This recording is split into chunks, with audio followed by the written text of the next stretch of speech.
हमारा मन या तो अच्छाई में लगता है या तो बुराई में, तीसरा तो ऑप्शन नहीं है।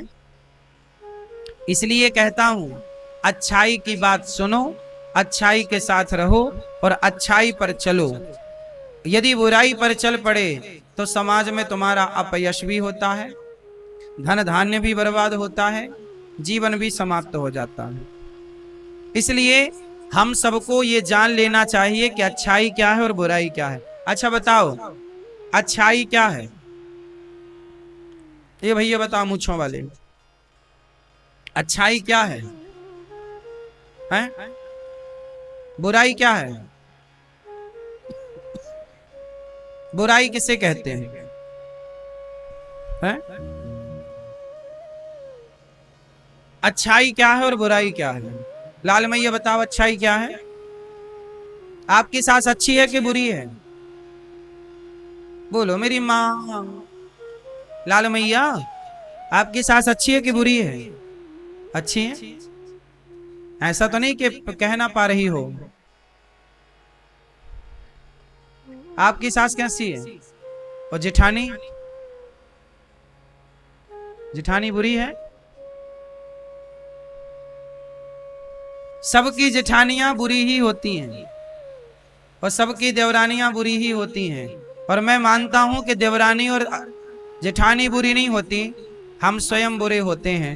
हम केवल बुराइयों पर फोकस करते हैं, बुराइयों को देखते हैं, इसलिए हमें केवल बुराई दिखती है। यदि आप लोग यहाँ बैठकर मेरी बुराई देखने लग जाओगे ना, तो मेरी भी लाख बुराई आप बैठे बैठे देख लोगे। और आप अच्छाई देखना चाहोगे तो आप अच्छाई भी देख सकते हैं। इस धरती पे ऐसा कोई नहीं है जिसके भीतर अच्छाई ना हो। यहां तक कि जो तुम्हारा मलमूत्र है ना, वो मलमूत्र भी तुम्हारे लिए बुरा है, पर सुअर के लिए वो भी बहुत अच्छा है। नहीं है? जो चीज तुम्हारे लिए बुरी है वही चीज सुअर के लिए अमृत जैसी है। नहीं है? बोलो हाँ। तुम थूक देते हो ना, तुम्हारा थूक तुम्हारे लिए बुरा है, पर मछली के लिए वही अच्छा है, तुरंत खा जाती है। बोलो हाँ कि ना? इस संसार में ऐसी कोई चीज आप हमें बताओ जो बुरी ना हो और अच्छी ना हो। अब आप उसे किस नजरिए से देख रहे हैं, ये बड़ा महत्वपूर्ण नजरिया है। खेल पूरा देखने का है, नजरिए का है। सही है कि गलत है? क्यों मैया, क्या बोलती तू? सही है। अपना अपना नजरिया है देखने का, दृष्टिकोण। तो मैं आपसे केवल ये निवेदन करूं कि हमारी दो पत्नियां हैं, अच्छाई और बुराई। अब हमें ये ध्यान देना है कि हम किस राह पर चलें। अच्छाई किसे कहते हैं? समाज की सेवा को निस्वार्थ भाव से आप किसी की सेवा कर रहे हैं, ये सबसे बड़ी अच्छाई है। इस संसार की सबसे बड़ी अच्छाई क्या है? निस्वार्थ भाव से किसी की सेवा कर देना, भूखे को रोटी देना, जरूरतमंद को सहारा देना।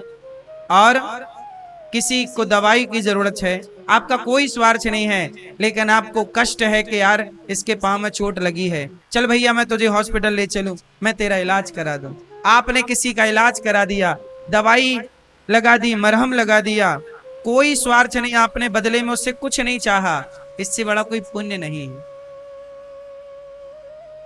बेटा अपनी मां को घर से निकाल देता है और मां दर दर की ठोकर खाती है। जब ठोकर खाती हुई वो गौरी गोपाल में आती हैं, तो जिन माताओं के सिर पे छाया नहीं होती, खाने को रोटी नहीं होती और दवाई की व्यवस्था नहीं होती, आप लोगों के सहयोग के बल पर गौरी गोपाल आश्रम में माताओं को रहना भी मिल जाता है, खाना भी मिल जाता है, दवाई भी मिल जाती है। ये आप लोग पुण्यात्मा ही तो हैं, जब आप ऐसी बेसहारा माओ का सहारा बन जाते हैं। किसी एक माँ को आप गोद ले लेते हैं और आप उस माँ के बेटा बेटी बनकर सहयोग करते हैं, तो माँ को जीवन भर दवाई, रोटी और छाया मिल जाती है।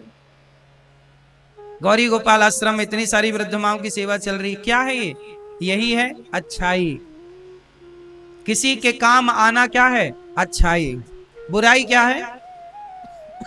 बुराई किसे कहते हैं?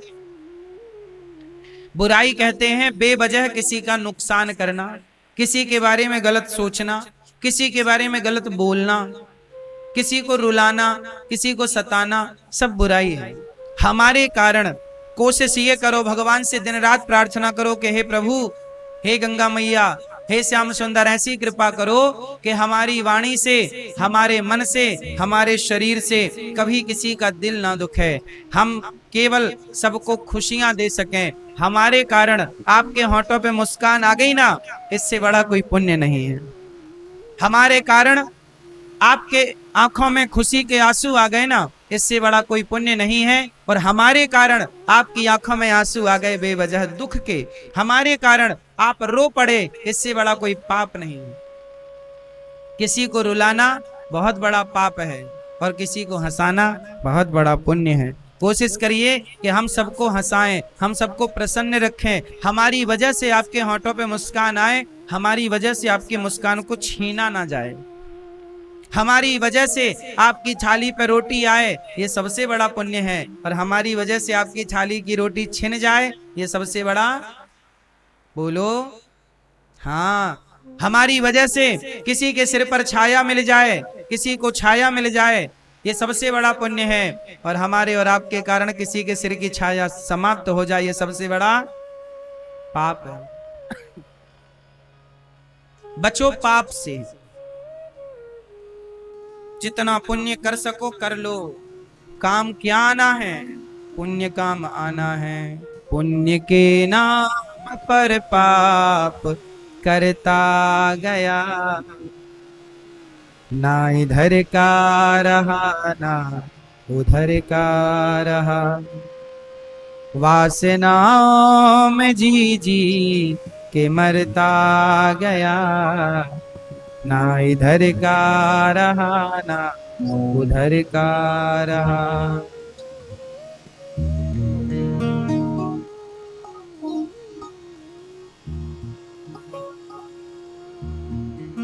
पाप जिनके लिए ही तू करता गया,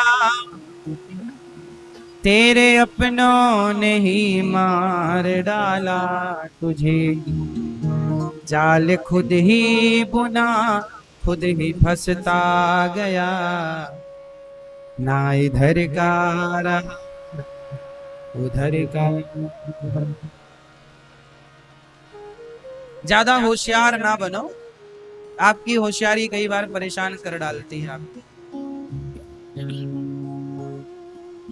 ध्रुव जी सुनीति के पुत्र हुए हैं। अच्छाई के पुत्र ध्रुव होते हैं और बुराई का पुत्र उत्तम।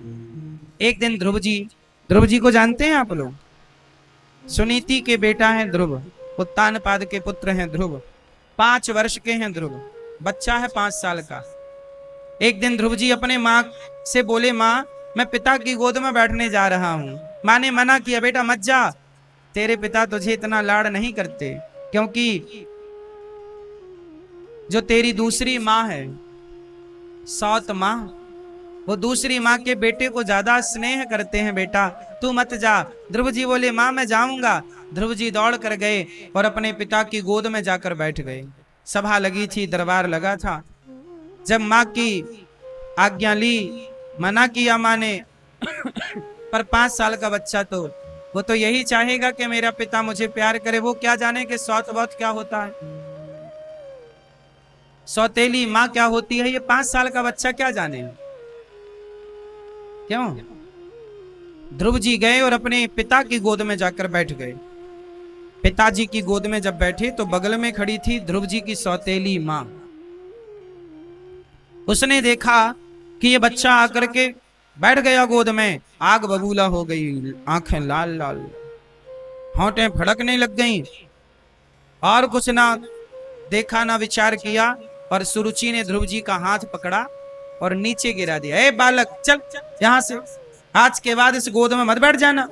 इस गोद में बैठने का अधिकारी तू नहीं है, इस गोद में मेरा बेटा बैठेगा बस।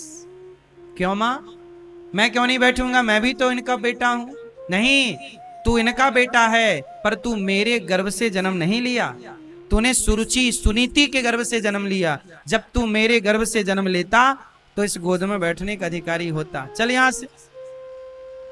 5 साल का बच्चा था बेचारा, बाप का प्यार मांगने गया, पर बाप का प्यार तो मिला नहीं। अच्छा, जब सुरुचि अपमान कर रही थी 5 साल के बच्चे का, तो उत्तानपाद को तो कहना चाहिए था ना कि क्या कर रही है, वो बच्चा है, उठा के गले से लगाना था ध्रुव जी को।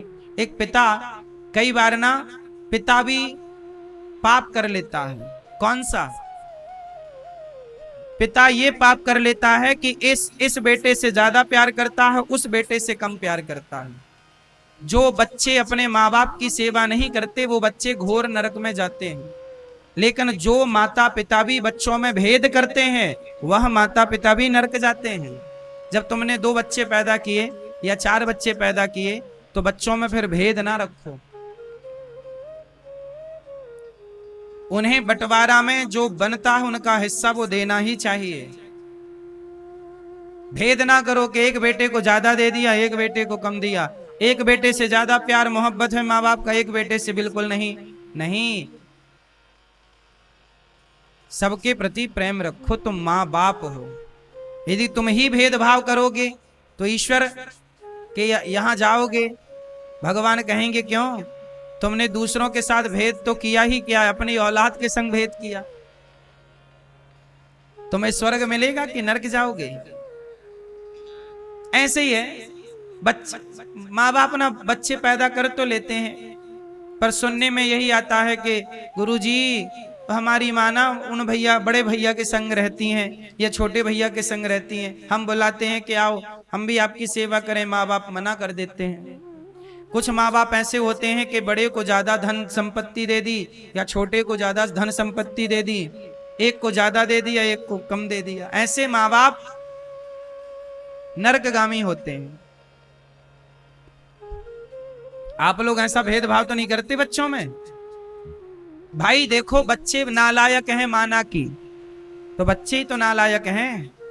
पूत कपूत सुने हैं पर ना माता सुनी कुमाता। बेटा अपना कर्तव्य भूल जाए, बेटा अपना रास्ता भटक जाए तो भटक जाए, पर माँ बाप को अपना रास्ता नहीं भटकना चाहिए। भाई तुम रास्ता भटके हो, हम थोड़ी भटके हैं। जरूरी थोड़ी है कि जैसा व्यवहार आप हमारे संग करें हम भी आपके संग वैसा ही व्यवहार करें। नहीं, कुत्ता हमें काटता है तो हम कुत्ते को नहीं काटते। जरूरी नहीं है कि हम आपकी तरह व्यवहार करने लग जाएं।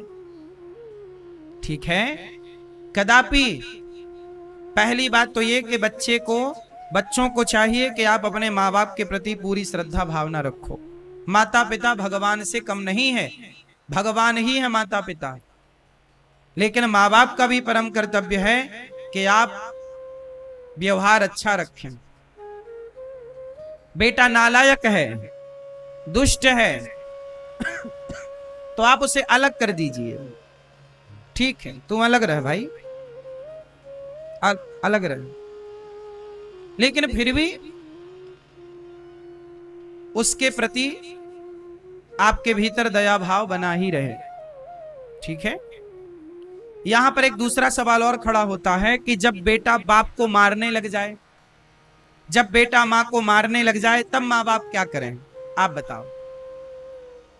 यदि बेटा ही मां बाप को मारे, हाथ उठाए, तो क्या मां बाप की फिर उसमें श्रद्धा रहेगी, प्रेम बचेगा? नहीं। यदि ऐसी स्थिति है तब फिर ऐसे पुत्र का परित्याग कर देना ही धर्म है। ठीक है, त्याग भी कर देना। जैसे हमारे शरीर में कहीं डॉक्टर कहता है कि भाई आपके शरीर में ऐसा रोग हो गया है कि इस उंगली को काटना पड़ेगा, वरना ये पूरा बीमारी और हाथ को डैमेज कर देगी, पूरे शरीर को गला देगी, पॉइजन हो गया ना, तो उंगली काटना पड़ता है। तो डॉक्टर यदि सलाह दे रहा है कि उंगली काट देने से तुम्हारा हाथ बच रहा है, तो उंगली काट देना समझदारी है कि नहीं? बोलो, है कि नहीं? यदि बच्चा दुष्ट है, नालायक है, माँ बाप के प्रति श्रद्धा सम्मान नहीं रखता, तो ऐसे बच्चे को आप त्याग दें, वो भी सही है, त्याग देना भी सही है। पर बच्चा सही है फिर त्यागना गलत हो जाएगा, पर गलत है, नालायक बेटा है, तो त्याग कर देना ही उत्तम डिसीजन है। सही है।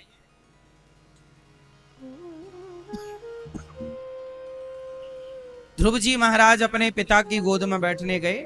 पिता ने हाथ, सौतेली माँ ने हाथ पकड़कर नीचे गिरा दिया, कहा तपसा आराध्य पुरुषम तस्यैवानुग्रहेण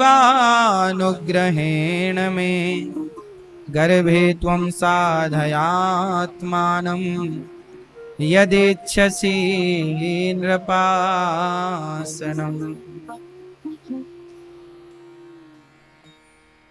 जाओ बेटा तप करो। सौतेली मां अपमान करती गई करती गई करती गई। ध्रुव जैसे बच्चे का त्याग कर देना ये गलत किया सुरुचि ने और उत्तानपाद जी ने। ध्रुव जी चले गए, मां से कहा मां मैं क्या करूं, मेरी मां ने अपमानित कर दिया। पिता की गोद ही तो चाहता था, पिता की गोद में बैठना था, पर पिताजी ने गोद में बिठाया नहीं, मां ने हाथ पकड़कर नीचे गिरा दिया। एक बात बताएं, ये कथा हमें दूसरी तरफ से भी इशारा कर रही है। ये कथा हमें ये कहना चाहती है कि पिता की गोद में ऐसे ही मत बैठ जाओ, पिता की सिंहासन में ऐसे ही मत बैठ जाओ। हम कहते हैं पिता की सिंहासन में ना बैठो, आप अपनी सिंहासन अपनी मेहनत करके अपने बल से तैयार करो अपनी सिंहासन। सिंहासन का मतलब होता है आपकी अपनी छवि हो, आपकी अपनी पहचान हो। आप यदि अपने बाप से जाने जाते हैं, आप यदि अपने पिता से पहचाने जाते हैं, तो ये आपका जीवन क्या है? बाप से मत जाने जाओ, आप इतने बढ़िया कर्म करो कि आपके अच्छे कर्म से आपके पिता का यश बढ़े, पिता का नाम बढ़े। अरे ये फलाने का बेटा है।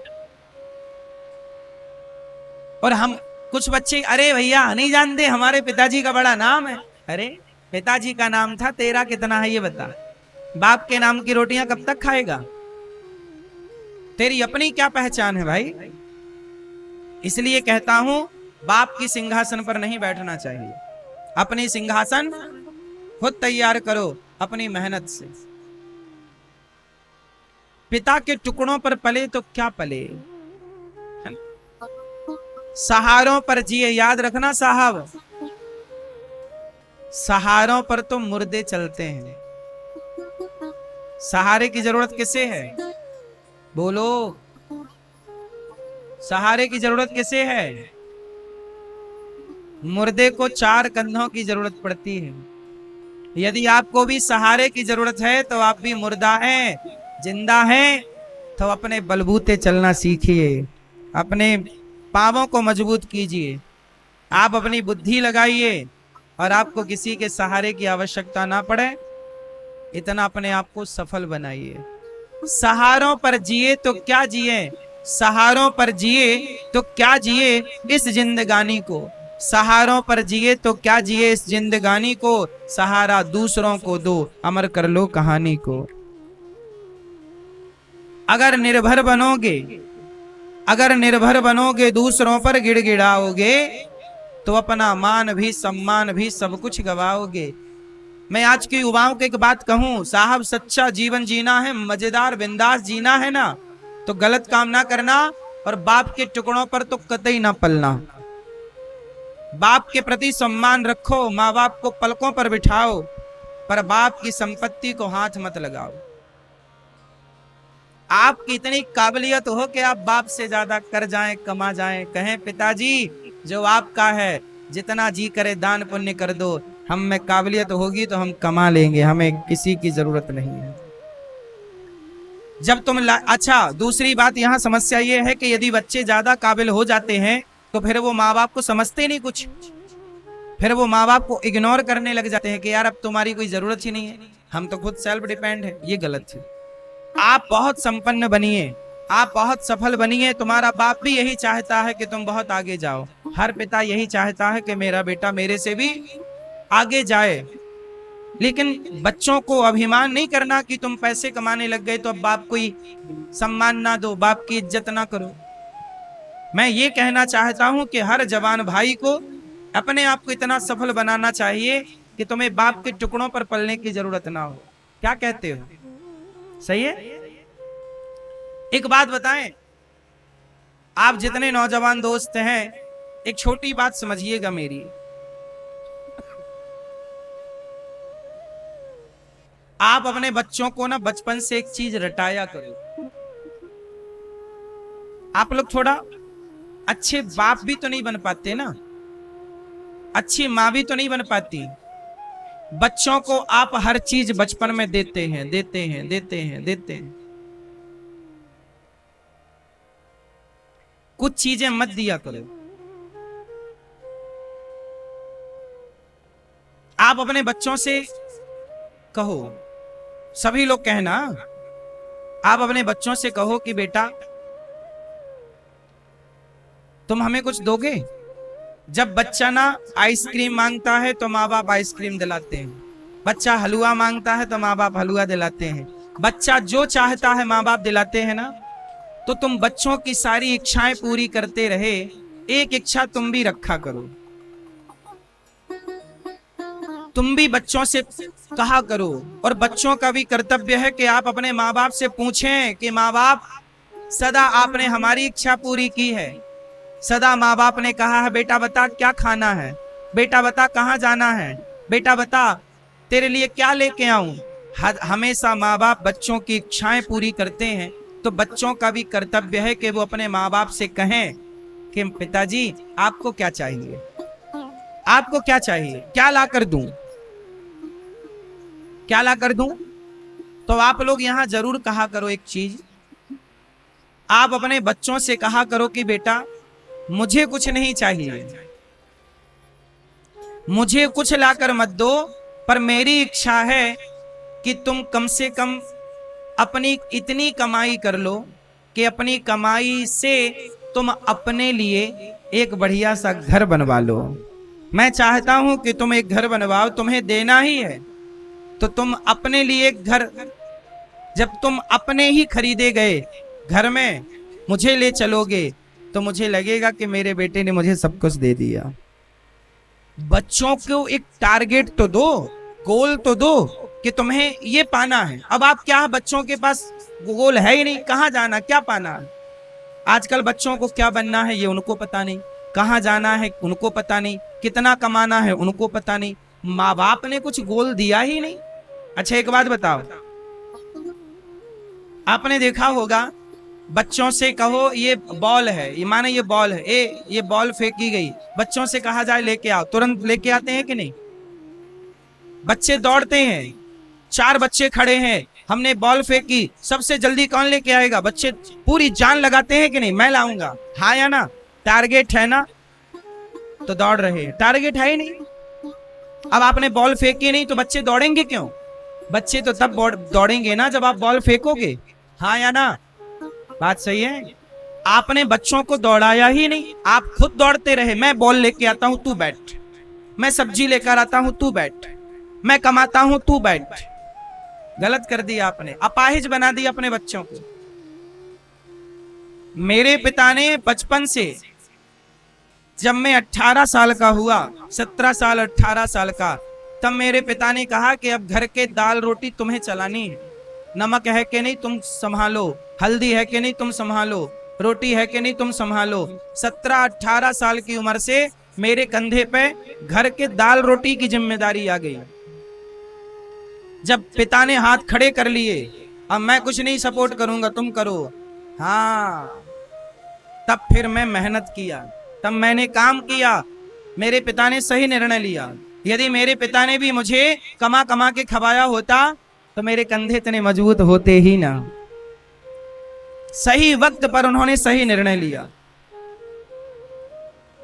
तब लगा कि गलत कर रहे हैं, बच्चों का साथ छोड़ रहे हैं, पर अब लगा नहीं। एक पिता का यही, बच्चे को तैरना नहीं आता ना, पानी में छोड़ दो, देखते रहो, जब डूबेगा तो तैरने की हाथ पांव तब ना चलाएगा। अब कोई पलंग में पड़ा पड़ा, अच्छा बताओ क्या बिस्तर पे पड़े पड़े हाथ पांव चलाने से कोई तैरना सीख सकता है। उत्तर दो। तैरना तब सीखोगे, स्विमिंग तब सीखोगे जब पानी में उतरोगे। क्या पानी में उतरे बिना तैरना सीखेगा। जोर से, मैया। हाँ, माँ बाप ने गलती कर दी कि तुमने बच्चों को उतारा ही नहीं बाजार में। जाओ बेटा कमाओ, रोटी अब तुम चलाओगे, घर तुम चलाओ, हम बैठे हैं ये लो बिंदास, हम कुछ नहीं करना, तुम चलाओ। दो ना जिम्मेदारियां, तुम साइलेंट होके बैठ जाओ 1 महीने तक। पहले के लोग ना, माँ बाप ना, शादी ब्याह हो गया, 25 साल कि गृहस्थी पूरी हो गई। जब बेटी और बेटों का विवाह कर दो ना तो घर के लोगों को टाटा बाय बाय कह दो। अब आज के लोग ना घर में पिरते रहते हैं गधों की तरह, टाटा कहते ही नहीं। ये नहीं कि तीर्थ करें, जाओ 1 महीना तीर्थ करो, बेटा बहू को घर की जिम्मेदारी दो, आटा दाल कमाएंगे तो पता लगेगा कि कितना महंगा कितना सस्ता कैसे पैसा आता। अब तुम ही कमा कमा दे रहे हो तो बच्चों को लग रहा बाप तो गधा बना कर रहा, हम क्यों करें? क्यों? बात सही है कि गलत है? आजकल का बूढ़ा आदमी, सच कह रहा हूं, मोह माया में ज्यादा उलझ गया है। और तुम्हारा ये ममता, तुम्हारा मोह तुम्हारे बच्चों की जान ले रहा है। पहले के लोग बेटी बेटे का ब्याह होता था तीर्थ यात्रा पर निकल जाते थे। बात सही है कि गलत है? सौंप देते थे, 1 साल बाद आते थे। 1 साल में 6 महीने में 1 महीने में पता लग जाता था कि ये कमाएगा नहीं कमाएगा। यदि नहीं कमा पा रहा तो उसे सिखाओ, बेटा ऐसे नहीं ऐसे काम करो, थोड़ा मजबूती तो दो, उनको चलाने दो, दाल रोटी सब तुम ही करोगे, बच्चे क्या करेंगे? मेरे सही समय पर कंधों पर वजन आ गया। अच्छा एक बात बताओ, आप लोग घर बनाते हो ना, कॉलम खड़े करते हो, कॉलम खंबा कंक्रीट का, बोलो हाँ। ये बताओ कि 20 फीट का खंबा खड़ा कर दो, 30 फीट का ऊंचा खंबा खड़ा करो और उसको हिलाओ तो हिलेगा कि नहीं? 30 फीट का ऊपर खंबा खड़ा करो, कॉलम हिलाओ, हिलेगा कि नहीं? जोर से, जोर से। उसके ऊपर कुछ भी नहीं है, ना छत है ना बीम है, केवल खंबा खड़ा है 30 फीट का, हिलाओ, हिलेगा कि नहीं? जोर से, जोर से। हाँ हिलेगा, करके देख लेना। कितना भी मजबूत खंबा हो, 30 फीट का हो, हाँ या ना? घर का जो कॉलम, घर के जो कॉलम जितना बड़ा बनता है उसकी बात कर रहा हूं मैं, 30 फीट का होगा, हिलाओगे तो हिलेगा। पर उसी खंबे पर यदि बीम रख जाए, उसी खंबे पर घर की छत का वजन रख जाए, जितना वजन रखा जाएगा उस खंबे पर, वो खंबा उतना मजबूत होता चला जाएगा। बात सही है कि गलत है? वजन रखोगे तब ना मजबूती मिलेगी, वजन है ही नहीं तो हिल रहा है। बात सही है दादाजी? तुम दीवारें बना दो बड़ी बड़ी, पर दीवारों के ऊपर छत ना रखो, ऊपर लोड ना रखो, तो वो दीवारें गिर जाएंगी। बात सही है कि गलत है? और यदि वजन रख दिया गया तो दीवार मजबूत रहेगी। यही है वजन। 18 साल का छोरा हो गया, 20 साल का छोरा हो गया, रख दो इसके कंधे पे वजन, जिम्मेदारियों का बोझ रख दो, कर। यही उम्र बिगड़ने की है और यही उम्र बनने की है। सही वक्त पर सही जिम्मेदारी मिल गई, तुम्हारे बच्चे हीरे की तरह चमकने लग जाएंगे। और यदि तुमने देर कर दी तो कोयला हो जाएंगे, कोयला। इसी को बोलते हैं तराशना। तराशना भी, बच्चे पैदा कर देना बड़ी बात नहीं, उन्हें तराशना बड़ी बात है। हाँ या ना? पैदा तो कर लिया, तराशा नहीं। तराशो, खदान में हीरा मिल तो गया है पर तराशना नहीं आता तो उस हीरे की कोई कीमत नहीं है, भले वो हीरा है। हीरा तब कीमती होता है जब उसे तराशा जाए, नहीं तराशा जाएगा तो कौन खरीदेगा? बोलो हाँ कि ना? मैया तराशो मेरी माँ। ध्रुव जी गए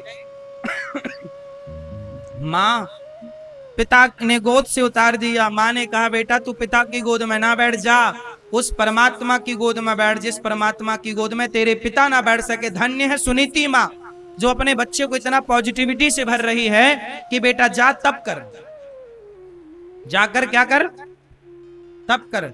तेरे पिता जिस गोद में ना बैठ पाए उस गोद में तू जाके बैठ जा, जा। ध्रुव जी घर से निकले, रास्ते में नारद जी मिल गए। मंत्र दिया नारद जी ने, ओम नमो भगवते वासुदेवाय। इस मंत्र का जप किया, 5 माह जाप किया। अच्छा ध्रुव जी ने कैसे जाप किया? यमुना माँ के तट पर खड़े होकर, मधुवन वृंदावन में 84 कोस के भीतर ध्रुव जी की तपस्थली है, वहां खड़े होकर ध्रुव जी ने तपस्या की। और तपस्या की 3 दिन में एक बार खाते हैं, फिर 6 दिन में एक बार खाते हैं, फिर 9 दिन में एक बार, 1 माह में 3 दिन में एक बार। ध्रुव जी का खाने पीने में बड़ा कंट्रोल है। मन कैसे लगता है भगवान में? जब संयमी क्या हो? जिह्वा। क्या हो संयमी? मैया क्या संयमी होनी चाहिए? आप लोग बीमार काहे पड़ जाती हो? क्योंकि उल्टा सीधा खाती हो, दिन भर खाती हो, जो नहीं खाना है वो भी खाती हो। हाँ या ना? क्या खाती हो मैया आप लोग? हमारी मैया है ना, रोटी बनाती हैं तो सबको बना के खवाती हैं रोटी, और आखिर में अपने लिए बनाती हैं रोटा। जितना आटा बन जाए एक बना के खा जाती हैं। हाँ। बात सही है। बच्चों को खवाती हैं रोटी और आखिरी में इतना सारा आटा बचा तो एक रोटा बनाया बड़ा और खा गई रोटा। सही है कि गलत है? खान पान बिगड़ गया। पहले की स्त्रियां काम बहुत करती थी, कुएं से पानी निकालना, कपड़े धुलना, तालाब में जाके काम करना, झाड़ू पोंछा घर में लगाना, सारा काम। तो बीमार कम पड़ती थी स्त्रियां, और पुरुष भी काम करता था, तो जो खाता था पच जाता था। आजकल हम खाते ज्यादा हैं, पचता है नहीं। तो नहीं पचता तो क्या हुआ? खाया हुआ मांस बढ़ाने लग जाता है, फिर आप गुब्बारे की तरफ फूल जाते हैं, मोटे हो जाते हैं। ज्यादा क्या खाना चाहिए बताओ? चावल ज्यादा खाना चाहिए कि रोटी ज्यादा खाना चाहिए कि दाल ज्यादा खाना चाहिए कि सब्जी ज्यादा खाना चाहिए कि सलाद ज्यादा खाना चाहिए? क्या ज्यादा खाना चाहिए? क्या चश्मा वाली मैया, क्या ज्यादा खाना चाहिए? माताएं एक एक टट्ठ तो भात खा जाती हैं। इतना भात खाती हैं, एक थाली में इतना बड़ा पूरा भात रख लिए। भात समझ रहे? चावल, और दे चावल चावल चावल।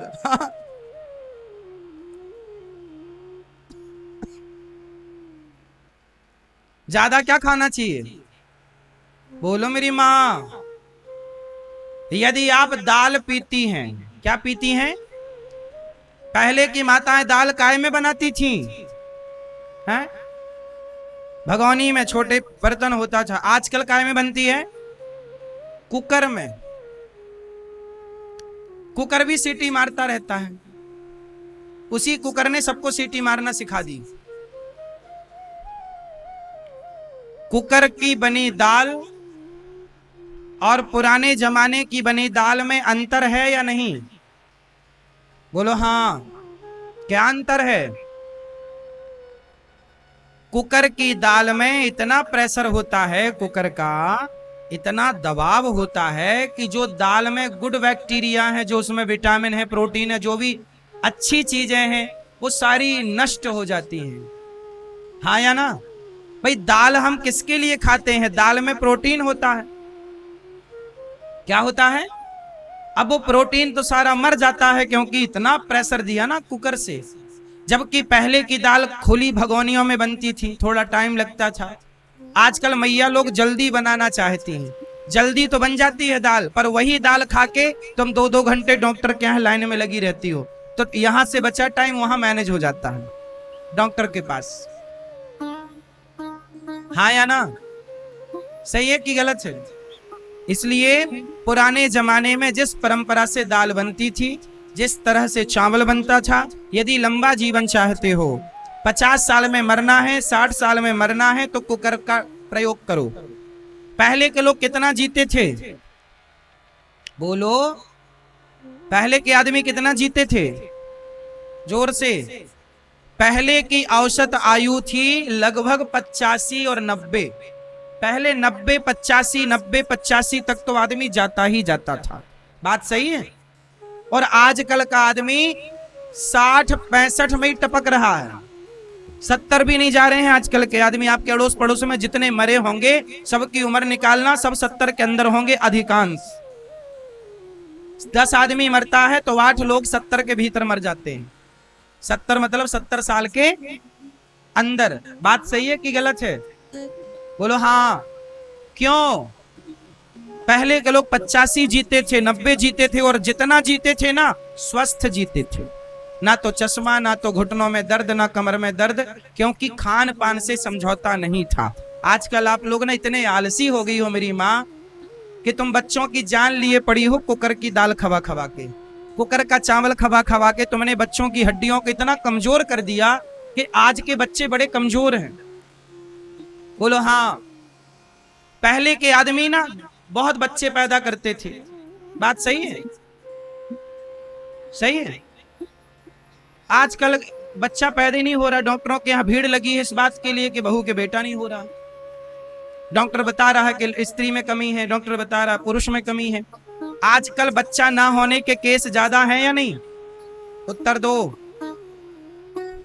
बच्चा ना होने के केस ज्यादा हैं? सही है कि गलत है? क्यों ज्यादा है? पुरुषों के भीतर शुक्राणुओं की कमी हो गई और स्त्रियों का गर्भाशय हो गया कमजोर। क्यों हो गया? क्योंकि आपने एल्यूमिनियम के बर्तन में भोजन बनाया। एल्यूमिनियम पुरुष के पुरुषत्व को नष्ट करती है। कितनी बार बताएं तुम्हें, पर तुम्हारी अक्कल समझ तो आती नहीं है। कितनी बार समझाए तुम्हें? एल्यूमिनियम का कुकर है तुम्हारे घर में, एल्यूमिनियम के बर्तन में तुम खाती हो, बच्चों के लिए बनाती हो, उससे बच्चों का पुरुषत्व नष्ट होता है। ये 2-4 बच्चे पैदा नहीं कर सकते।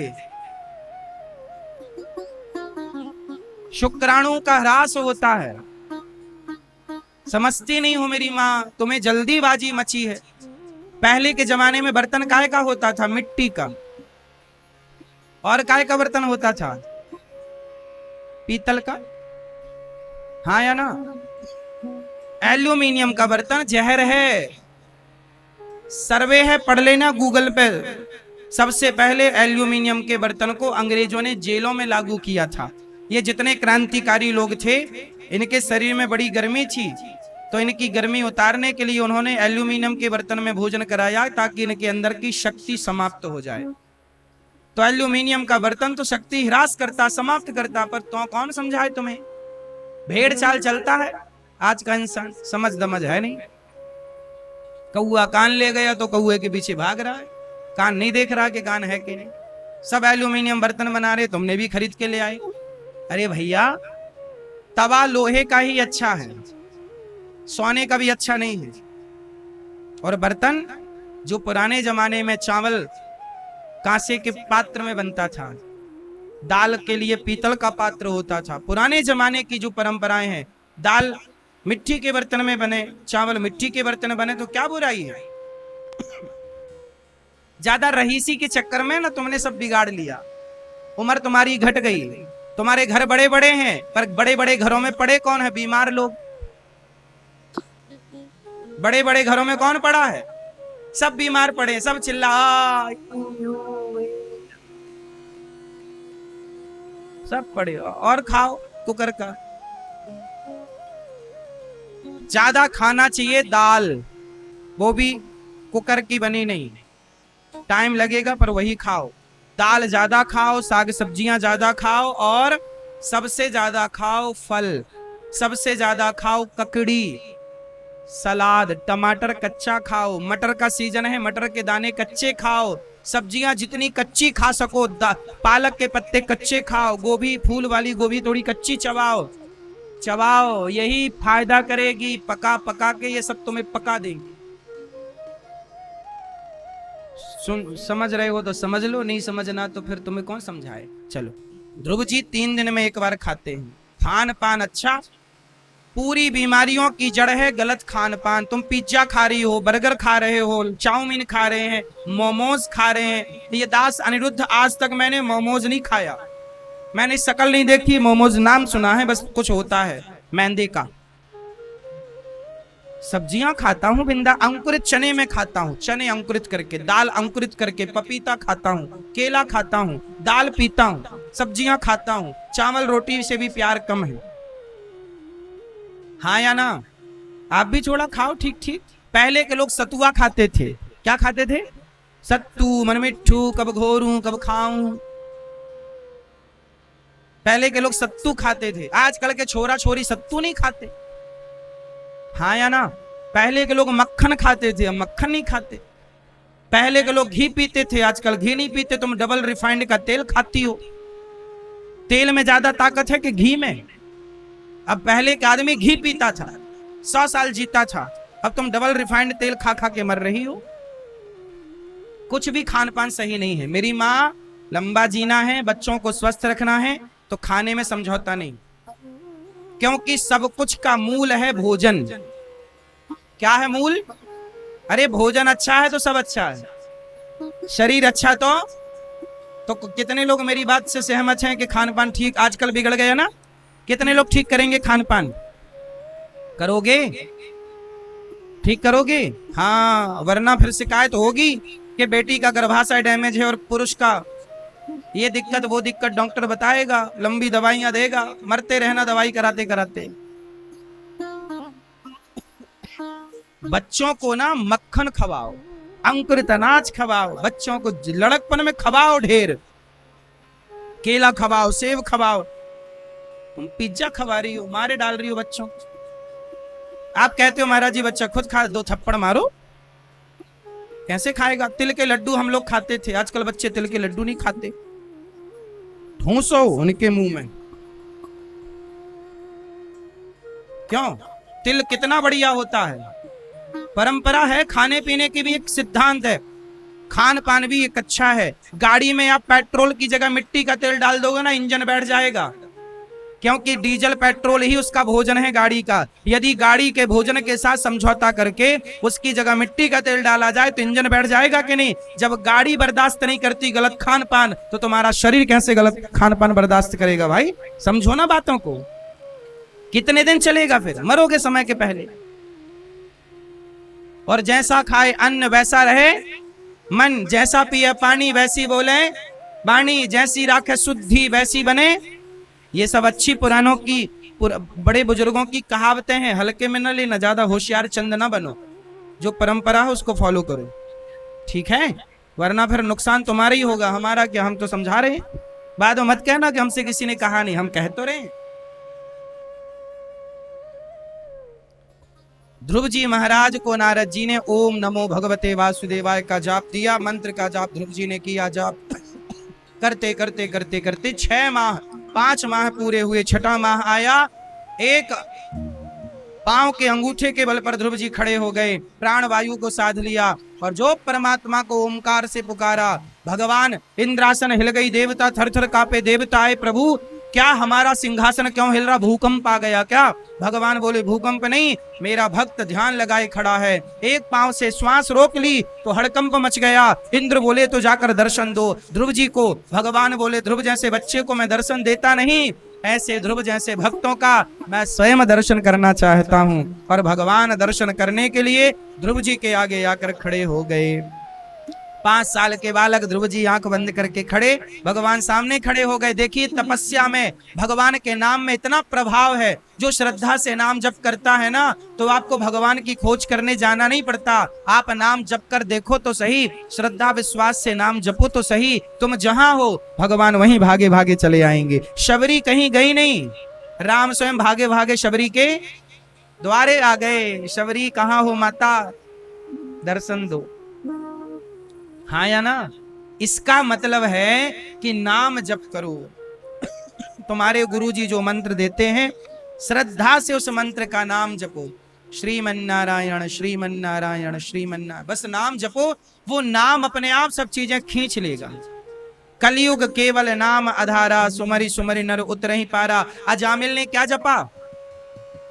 बोलो मेरी माँ, क्या जपा? मरते समय क्या मुख से निकला? नारायण दूरे क्रीडन का सक्तम पुत्रम नारायणावयम प्लावितेन स्वरेणोच्चैराजुहावा जितेंद्रिय। हे पुत्र नारायण, बेटे का नाम था नारायण। अजामिल के बेटे का नाम क्या था? नारायण। बेटे को बुला, ए बेटा नारायण, बेटे को बुलाया, पर बेटे ने नहीं सुना, परमपिता परमात्मा ने सुन लिया कि कोई भक्त पुकार रहा है।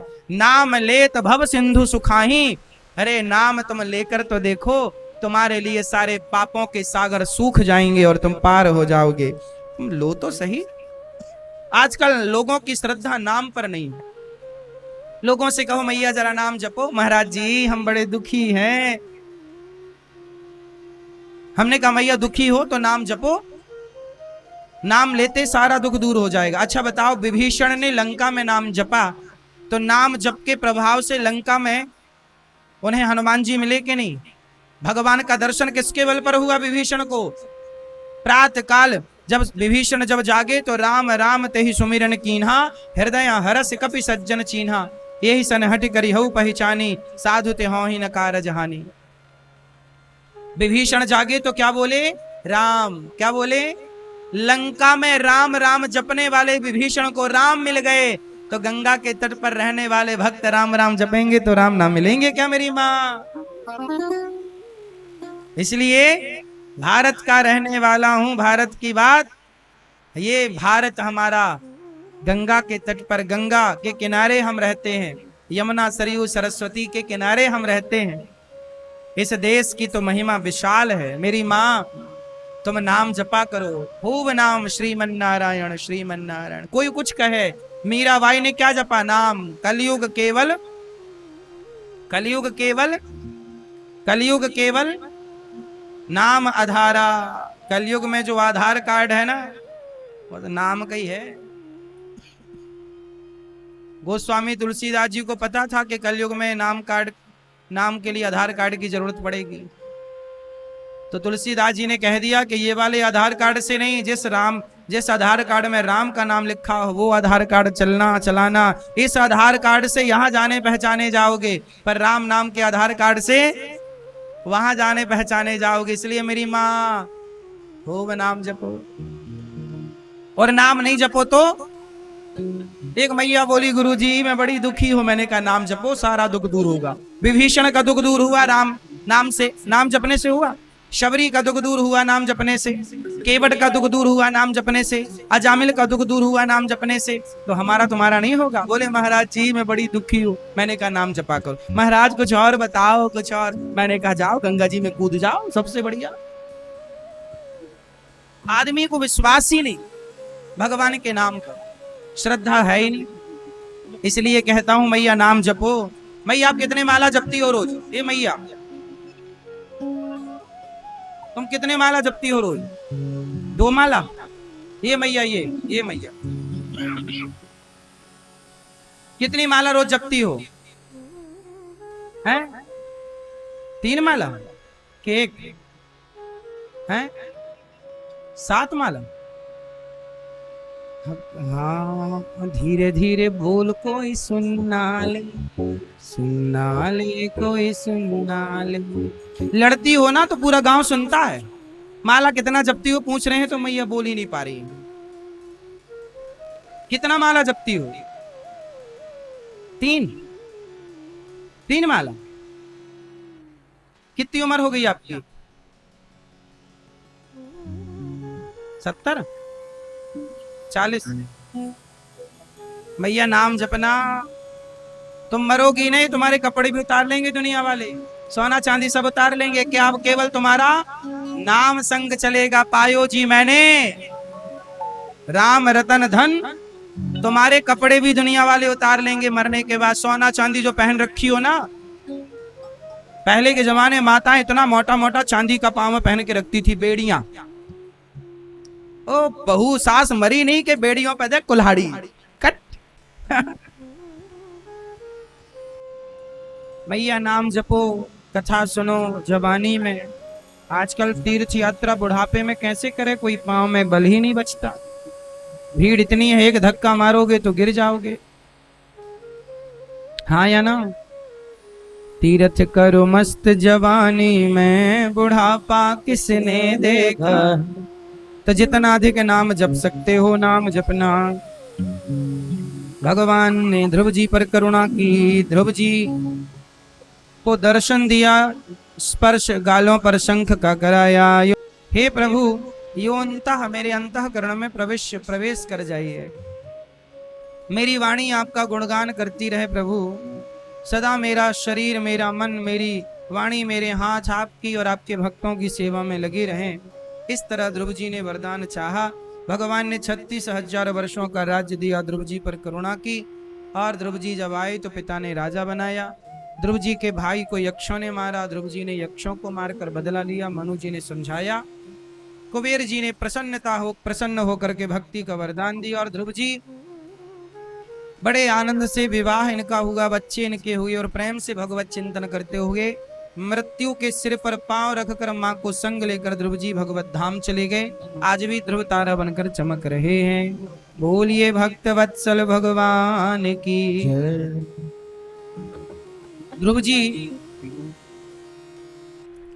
ध्रुव जी के ही वंश में आगे चल करके अंग हुए, फिर बैन हुआ बड़ा दुष्ट।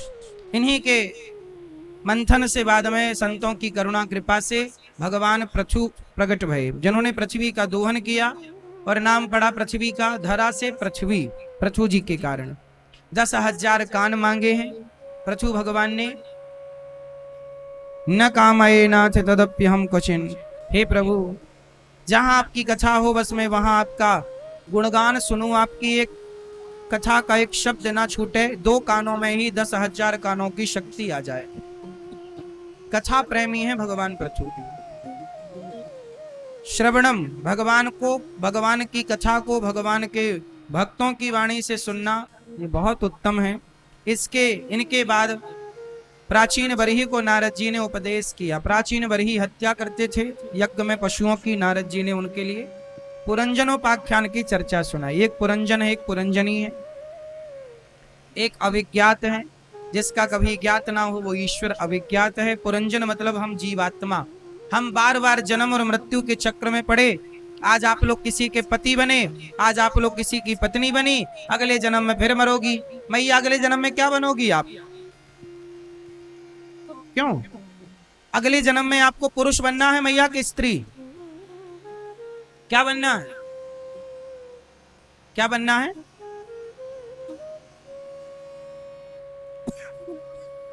क्या शेर बनोगी? मैया आप क्या बनोगी अगले जन्म में यदि मौका मिले? नहीं, कुछ नहीं। मोक्ष चाहती हो, जन्म मृत्यु से मुक्ति? हाँ, पुरंजनोपाख्यान की चर्चा यही सिखाती है कि इस तरह हमें मुक्त होना है इस आवागमन से। अच्छा, स्त्रियां जल्दी से संतुष्ट हो जाती हैं कि पुरुष जल्दी से संतुष्ट होते हैं? स्त्रियों का पेट जल्दी भरता है कि पुरुषों का? बताओ, संतोष ज्यादा किसके पास है, स्त्रियों के पास कि पुरुषों के पास? जोर से हैं? संतोषी कौन है, पुरुष के स्त्री? आप बताओ भैया, संतोषी कौन है? बोलो। पुरुष संतोषी है? संतोषी है तभी 4-4 ब्याह करता है।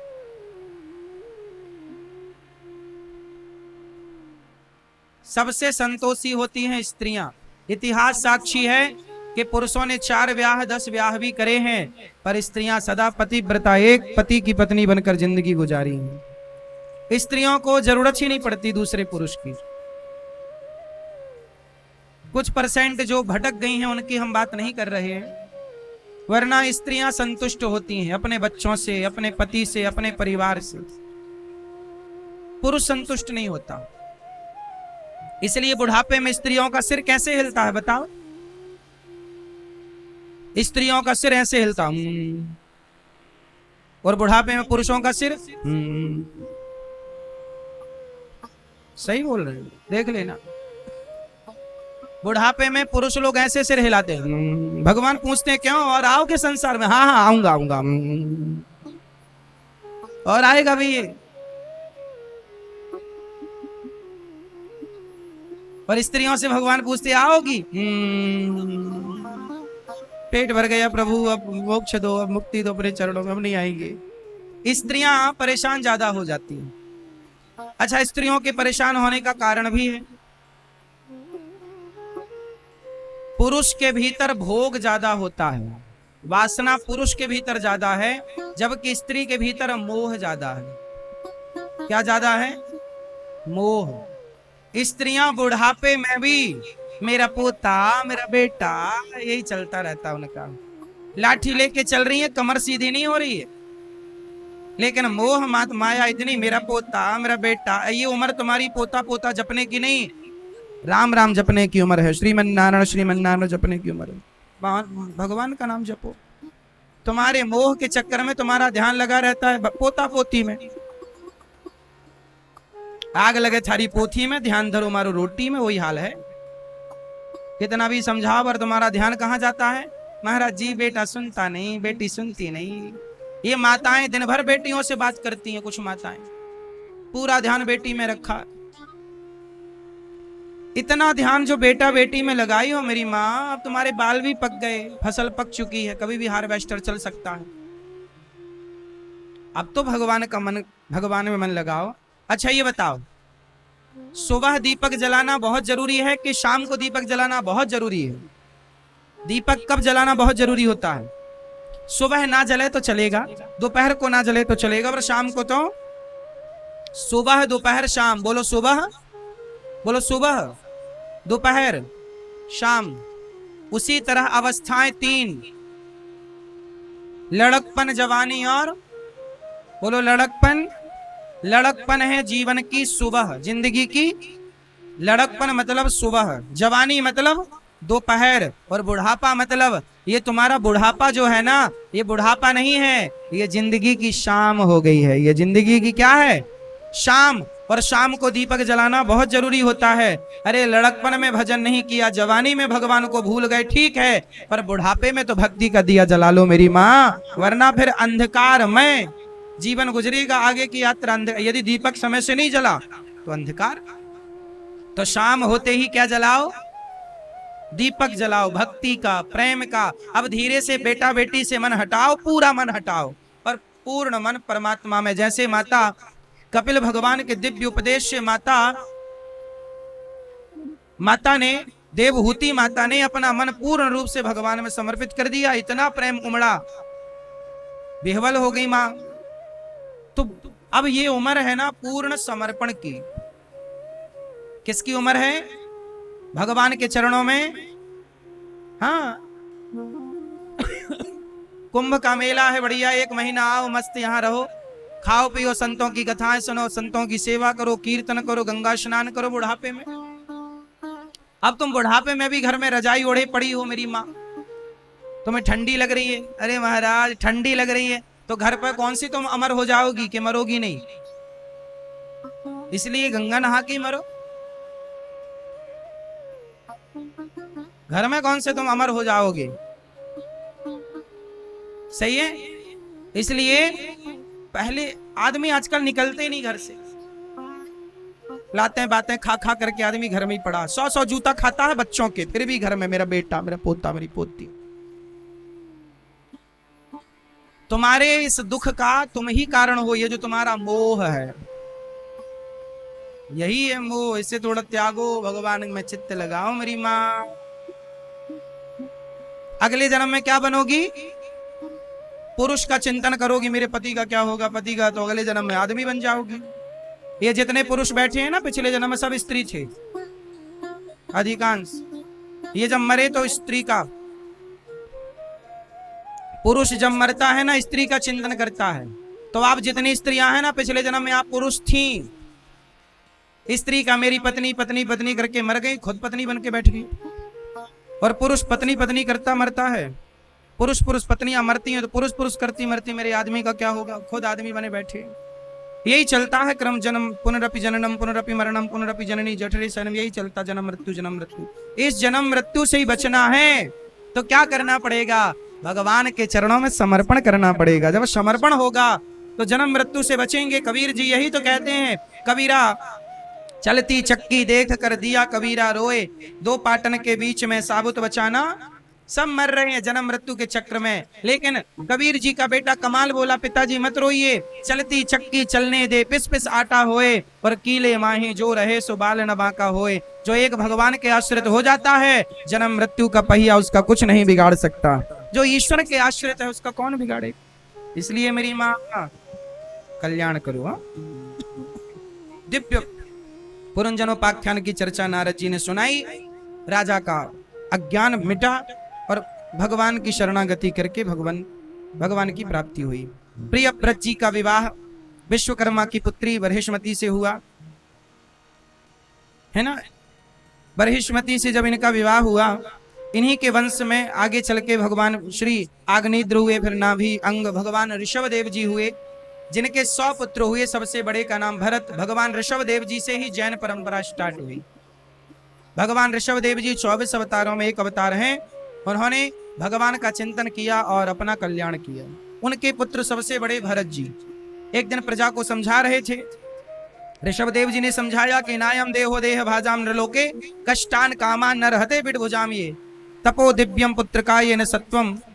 देखो ये शरीर मिला है तप करने के लिए, ये तप करने के लिए मिला है, वरना ये कष्ट तो मिलता ही है शरीर में। शुद्ध कर लो अपने चित्त को, परमात्मा को पालो, वरना बड़ा दुख उठाना पड़ता है। भरत जी सब छोड़कर पिता के उपदेश से पुत्र को राजा बनाकर भरत जी निकल पड़े। गंडकी नदी के तट पर एक मृग में मन लगाया और मृग के चक्कर में जब भरत जैसे ज्ञानी मरे तो किसका चिंतन करते मरे? मृग का। और मरते समय जब मृग का चिंतन हुआ, मेरा मृग, वो चरने चला। क्या हुआ? भरत जी जंगल में तपस्या कर रहे थे। एक गंडकी नदी है, उसमें एक मृग का बच्चा बह रहा था, तो भरत जी ने बचा लिया। ये तो अच्छा किया, छोड़ देते जंगल में, पाल लिया। अब उसे घास खिलाएं, नहलाएं, उसका समय उसमें लगाएं। जो समय भजन में लगना था, अब वो समय मृग की सेवा में लगने लग गया। अब क्या हुआ कि एक दिन मृग का बच्चा, मृग का झुंड आया तो मृग के झुंड में मिलकर चला गया। अब भरत जी तड़प गए कि मेरा मृग कहाँ चला गया मेरा। और मृग का चिंतन करते करते उसी समय मृत्यु आ गई। तो चिंतन मृग का करते करते प्राण निकल गए, मर कर गए। तो यमराज जी ने पूरी कुंडली खंगाली, कहा कि आप तो मृत्यु के समय मृग का चिंतन करते आए हैं, आपके भीतर मृग की कामना है, तो आपको अगले जन्म में अब हम मृग बनाकर भेजेंगे। जाओ। खुद मृग बन गए मृग के चिंतन से। आप लोग यदि चिंतन करोगी जगत का तो जगत के चक्कर में ही पड़े रहोगे। इसलिए जगत का चिंतन ना हो, जगन्नाथ का चिंतन हो। भैया बैठ जाओ ना, खड़े ना रहो बेटा। वो देखो तुम्हारे पीछे कितनी मैया बैठी हैं ना। बैठ जा बेटा। ओ छोरा टोपी वाली, बैठ जा लाला, बैठ।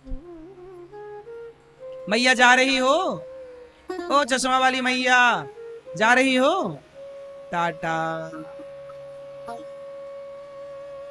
जल्दी आना।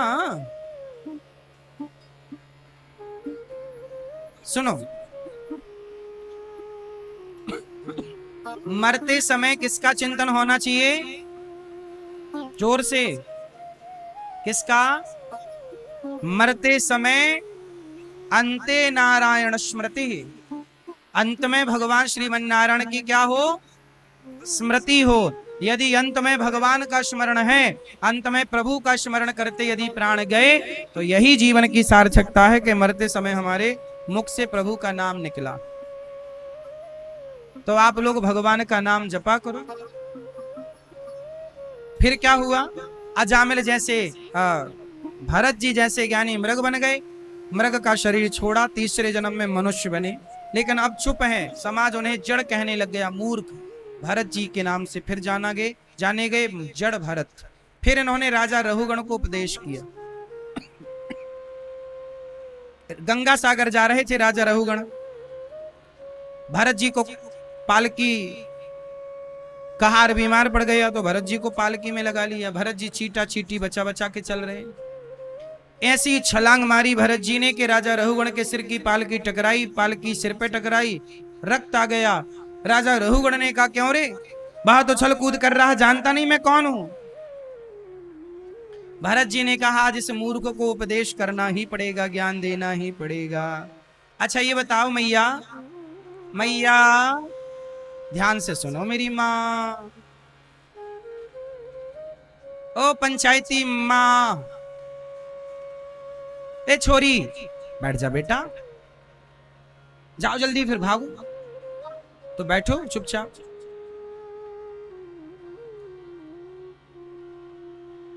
भरत जी ने राजा रघुगण से कहा, ये बताओ, भरत जी से कहा ना, बड़े दुबले पतले हो, हमारा भार नहीं उठा पा रहे हो, व्यंग किया ना। अच्छा ये बताओ, शरीर और आत्मा ये दोनों अलग अलग हैं कि एक ही तत्व है? क्यों मैया, शरीर और आत्मा ये दो हैं कि एक ही है? बोलो, शरीर बड़ा है कि आत्मा बड़ी है? कौन बड़ा है? कौन बड़ा है? भार तो शरीर का है, दिखाई शरीर पड़ता है, लेकिन शरीर को चलाने वाली है आत्मा। यदि आत्मा ना होए तो शरीर चिता पे जल जाता है। तो कीमत किसकी है? आत्मा की। अच्छा ये बताओ, आप कौन हैं? शरीर है कि आत्मा है कि नत्थू लाल है? कौन है आप? आप कह रहे हैं मेरा नाम, मैं अनिरुद्धाचार्य, फलाने सीताराम इनका नाम, राधे श्याम इनका नाम, ये सब नाम यहाँ पर दिए गए हैं। हमारा नाम अनिरुद्धाचार्य नहीं। ये संसार को, इस शरीर की आकृति को, इस शरीर को जानने पहचानने के लिए संज्ञा सर्वनाम हम पढ़ते हैं। व्यक्ति विशेष के लिए एक नाम दिया ही जाता है, तो वो नाम सामाजिक सांसारिक नाम है। हम ना अनिरुद्धाचार्य हैं, ना हम शरीर हैं। हम कौन हैं? हम विशुद्ध परमात्मा की आत्मा है, जिसे ईश्वर का अंश कहते हैं। ईश्वर अंश जीव अविनाशी। हम ईश्वर के अंश हैं। हम कौन है? ईश्वर के कैसे अंश हैं? अच्छा बताओ, गंगा और गंगा जल, आप लोग गंगा जी से क्या लेकर जाते हो घर में? गंगा जल। तो आप लोग एक बोतल में गंगा जल भरते हो, तो जो बोतल में गंगा जी हैं वो गंगा है या गंगा का अंश है? कौन है वो? कौन है वो? हाँ, गंगा तो ये बह रही हैं। बहती गंगा को बोतल में थोड़ी कोई भर सकता है। वो गंगा का क्या है? अंश। वो बोतल में थोड़ा सा जो जल है वो गंगा का क्या है गंगा जल, पर अंश है।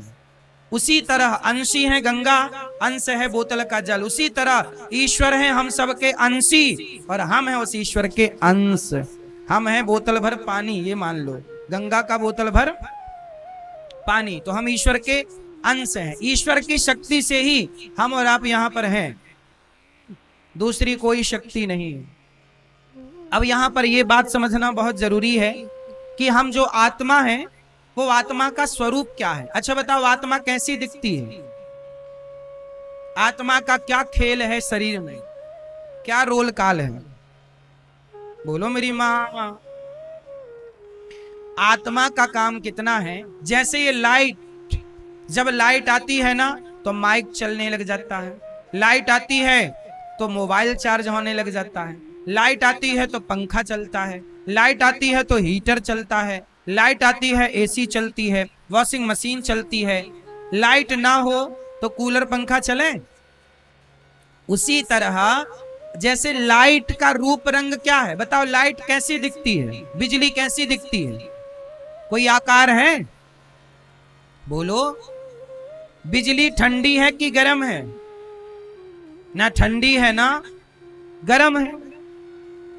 वो हीटर फंसा दोगे तो गर्म कर देगा कमरा को, और एसी लगा दोगे तो ठंडा। ना बिजली ठंडी ना गर्म, उसे पावर, बिजली मतलब पावर। तारों में क्या दौड़ रहा है? करंट। Current means power. क्या दौड़ रहा है? बोलो। उसी पावर से तुम्हारा हीटर, तुम्हारी एसी चलती है, कूलर पंखा चलता है। उसी तरह हमारे शरीर में आत्मा एक ईश्वर की एनर्जी है, पावर है। वो पावर है तो आंख देख पा रही है, कान सुन पा रहा है, पांव चल पा रहे हैं, हाथ काम कर पा रहा है। शरीर के प्रत्येक अंग को यदि संचालित कराना है, दिल धड़क रहा है, किसके बल से? वही आत्मा के पावर से दिल धड़कता है। दिल धड़कता है तो शरीर चलता है।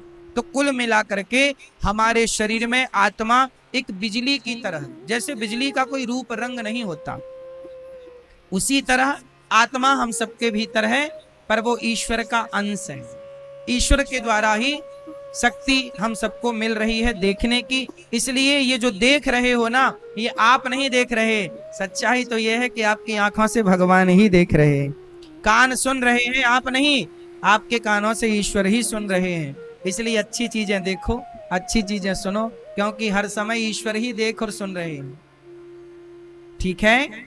कपिल, हाँ, भरत जी ने दिव्य ज्ञान दिया। राजा रघुगण ने यहाँ पर प्रश्न किया, जब भरत जी ने कहा त्वयोदितम व्यक्तम विप्रलब्धम भरतो समय यदि वीर भारा। भार तो शरीर का है, आत्मा का थोड़ी कोई भार है। आत्मा का जब बोध कराया राजा रघुगण को, उन्होंने कहा कि हम चूल्हे पर चावल चलाएं, पहले तपेली गर्म होती है, फिर पानी, फिर चावल। काट दिया इस तर्क को भरत जी ने कि देखो, आत्मा पर इंद्रियों का कोई प्रभाव नहीं पड़ता। आप बुरे हैं, आप अच्छे हैं, आपकी अच्छाई बुराई का आपके आत्मा पर कोई प्रभाव नहीं डालता। चलो, भरत जी के दिव्य ज्ञान से राजा रहुगण का कल्याण हुआ। भगवत चिंतन करते हुए भरत जी उनका उपदेश करके उन्हें परम गति प्रदान करते हैं। अंत में भगवत धाम भरत जी पहुंचते हैं। 28 प्रकार के नरकों का भगवान सुखदेव जी परीक्षित जी को वर्णन करते हैं। जो जैसा पाप करता है ना, वैसे नरक में जाता है। मैया, आप लोग नरक जाओगी कि स्वर्ग जाओगी कि बैकुंठ? कहां जाओगी बताओ? कहां जाना है? स्वर्ग जाना है। स्वर्ग किस किस किस को जाना? स्वर्ग जिसको स्वर्ग जाना वो हाथ उठाएं। कहां जाओगे? ए मैया, तुम स्वर्ग काहे जाओगी? तुम यहाँ धाम में पड़ी हो गंगा के तट पर, तुम स्वर्ग ना जाओगी, तुम बैकुंठ जाओगी। गंगा मैया की कृपा है ना। यहाँ आने वाला स्वर्ग, अरे स्वर्ग तो बुलाए इंद्र तो जाना मत। वहां क्या होता है? वहां क्या करोगी जाके? अप्सराएं नाच रही है, तुम भी अप्सरा बन जाओगी, नाचोगी। स्वर्ग नहीं जाना चाहिए। इंद्र बुलाए तो भी मत जाओ। स्वर्ग में क्या धरा है? वहां स्त्रियां नाच रही हैं, बढ़िया। देखो क्या देखना है? इतना बड़ा पुण्य हम स्त्रियों को देखने के लिए कर रहे हैं क्या? क्यों? स्वर्ग वर्ग नहीं जाना चाहिए। कहां जाएंगे अपन लोग? बोलो। स्वर्ग नहीं। स्वर्ग तो ये अपने पड़ोस में है। क्या है? स्वर्ग के देवता भी यहाँ कुंभ नहाने यहीं आते हैं, फिर वो भी नहाने धोने यहीं आते हैं, तो हम क्या करेंगे वहां? हाँ या ना? फिर कहां चलेंगे अपन लोग? हाँ, आप लोग इतने पुण्यात्मा हो, माघ में आए हो गंगा स्नान करने प्रयाग जी। आप वृंदावन आते हो, भगवान जी का दर्शन करते हो, आप दान पुण्य करते हो, आप बड़े सच्चे सीधे सरल भक्त हैं। आप स्वर्ग नहीं जाएंगे, आप तो बैकुंठ भगवान के धाम जाएंगे। स्वर्ग लोग, स्वर्ग कौन जाता है? ज्यादा चतुर आदमी। जो ज्यादा चतुर होते हैं ना, सरल नहीं होती, सरलता नहीं होती, स्वर्ग जाते हैं। स्वर्ग में सुख भोगते हैं, फिर पतन होता है, फिर गिरो, फिर पुण्य करो, फिर स्वर्ग एक प्रकार का 5 स्टार होटल है, ये समझो। सब प्रकार की सुख सुविधाएं हैं। हाँ या ना? अपना कोई काम नहीं स्वर्ग में। इंद्र बुलाएं तो मत चली जाना मेरी माँ, तुम तो हाथ उठाई बैठी हो, कब बुलाएं हम जाएं।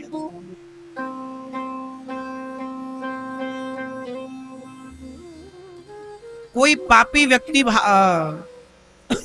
मोक्ष को पा सकता है, राजा परीक्षित जी ने कहा। हाँ, अजामिल जैसे पापी की सदगति होगी।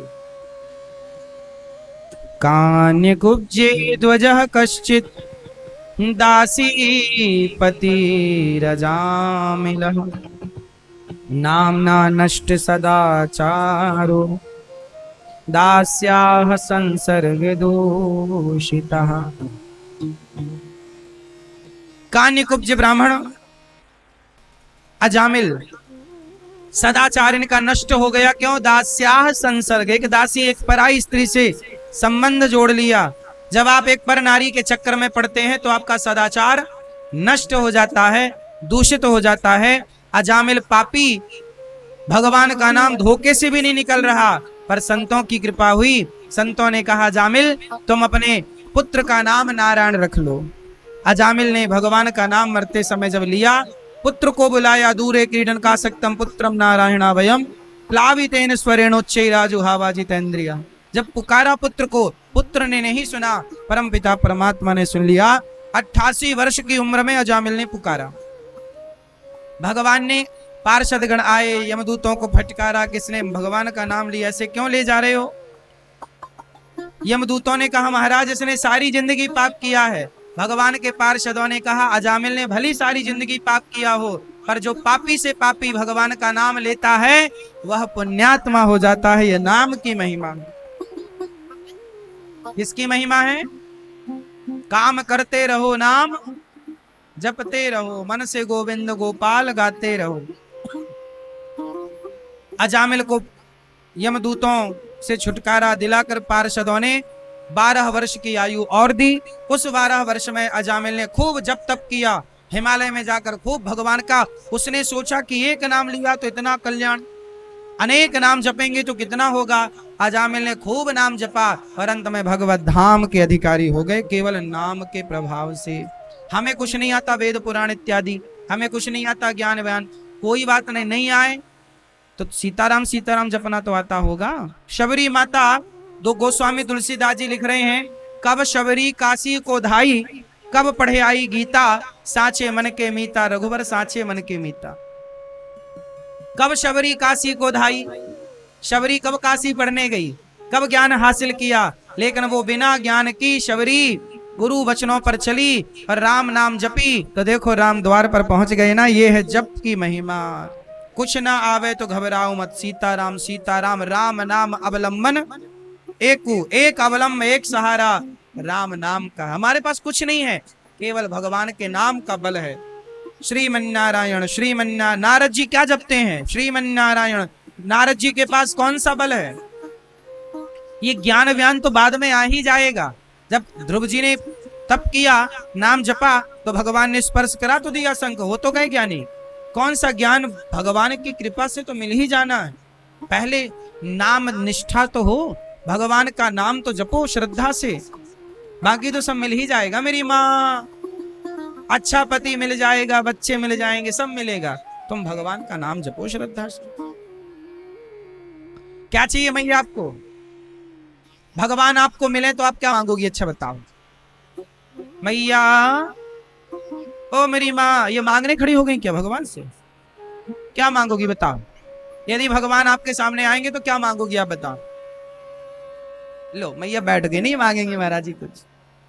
अच्छा, आप लोगों के सामने यदि भगवान आएंगे तो क्या मांगोगे बताओ।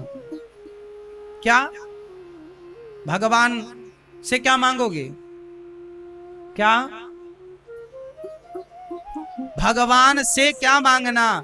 जब भगवान मिल जाएं तो भगवान से ना मांगना, भगवान को ही मांग लेना। प्रभु हम आपसे आपको चाहते हैं, अर्थ न धर्म न काम रुचि, गति न चाहूं निर्वाण, जन्म जन्म रति राम पद। राम जी के चरणों में मेरी रति मतलब प्रेम बना रहे बस।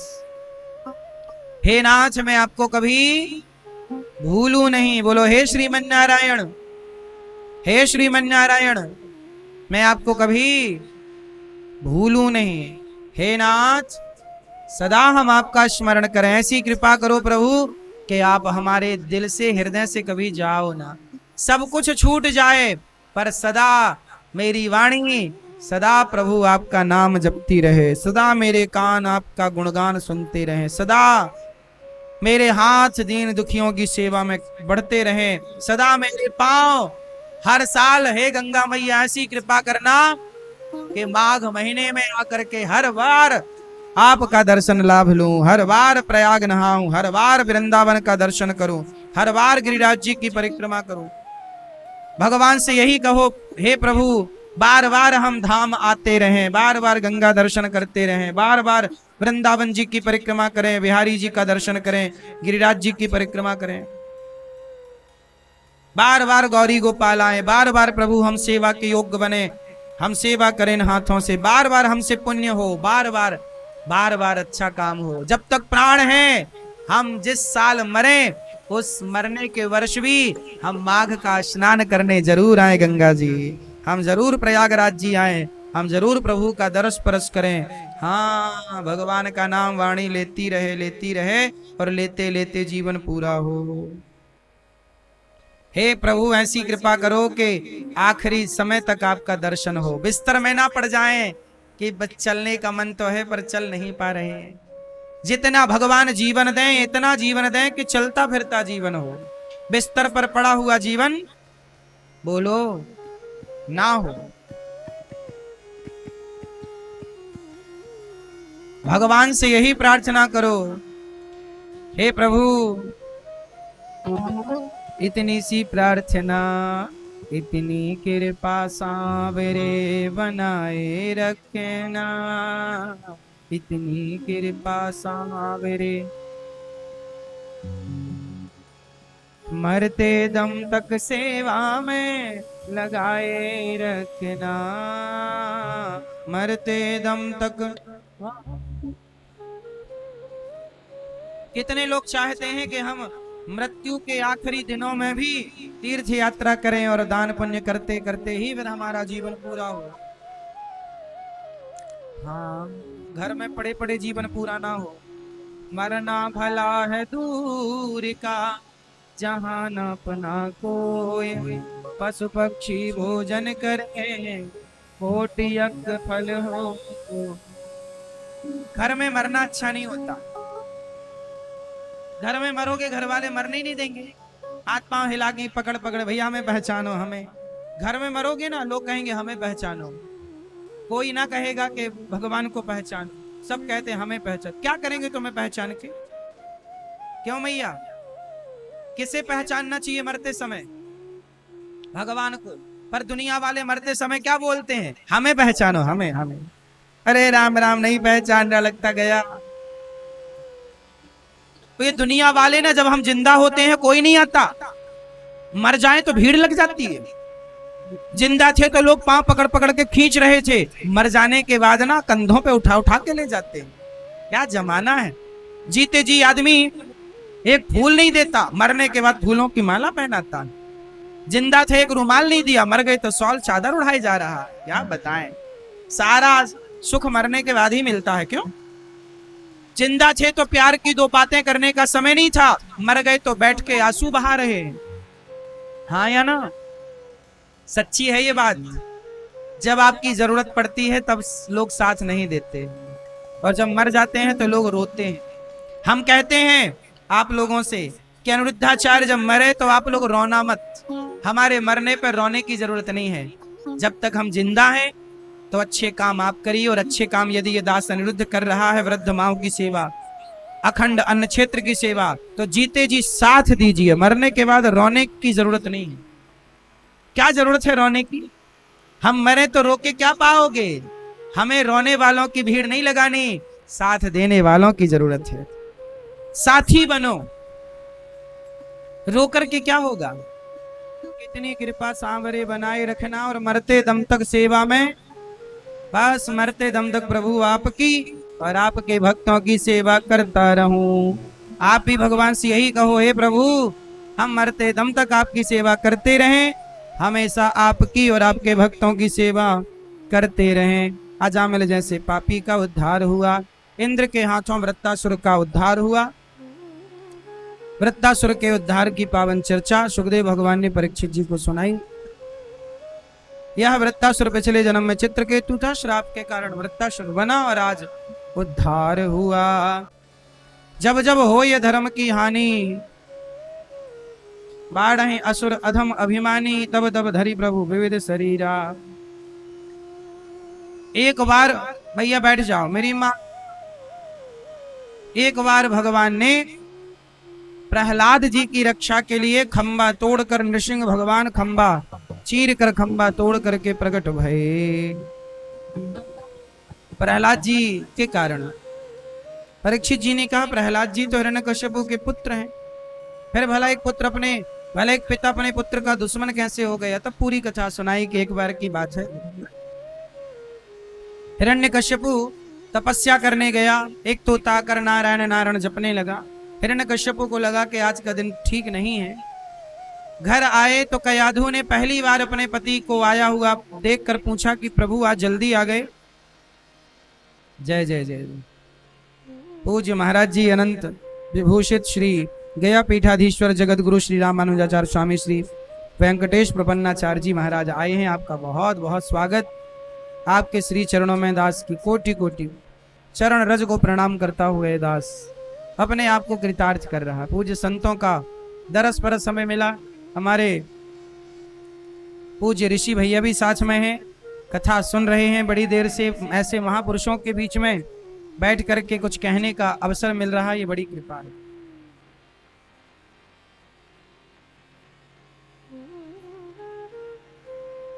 गया पीठाधीश्वर पूज्य महाराज जी के चरणों में बार बार नमन। आपका बहुत बहुत स्वागत, वंदन, अभिनंदन।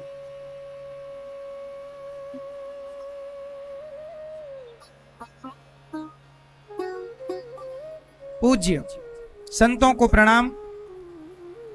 प्रहलाद जी भगवान की अनन्य सत्ता को पा गए और प्रहलाद जी ने बड़ी छोटी उम्र से ही पढ़ने, जब इनके पिता ने भेजा तो वहां से पढ़कर आए। पिता ने कहा कुछ सुनाओ, तो प्रहलाद जी ने सुनाया, श्रवणम कीर्तनम विष्णु स्मरणम पाद सेवनम अर्चनम वंदनम दास्यम सख्यमात्म निवेदनम।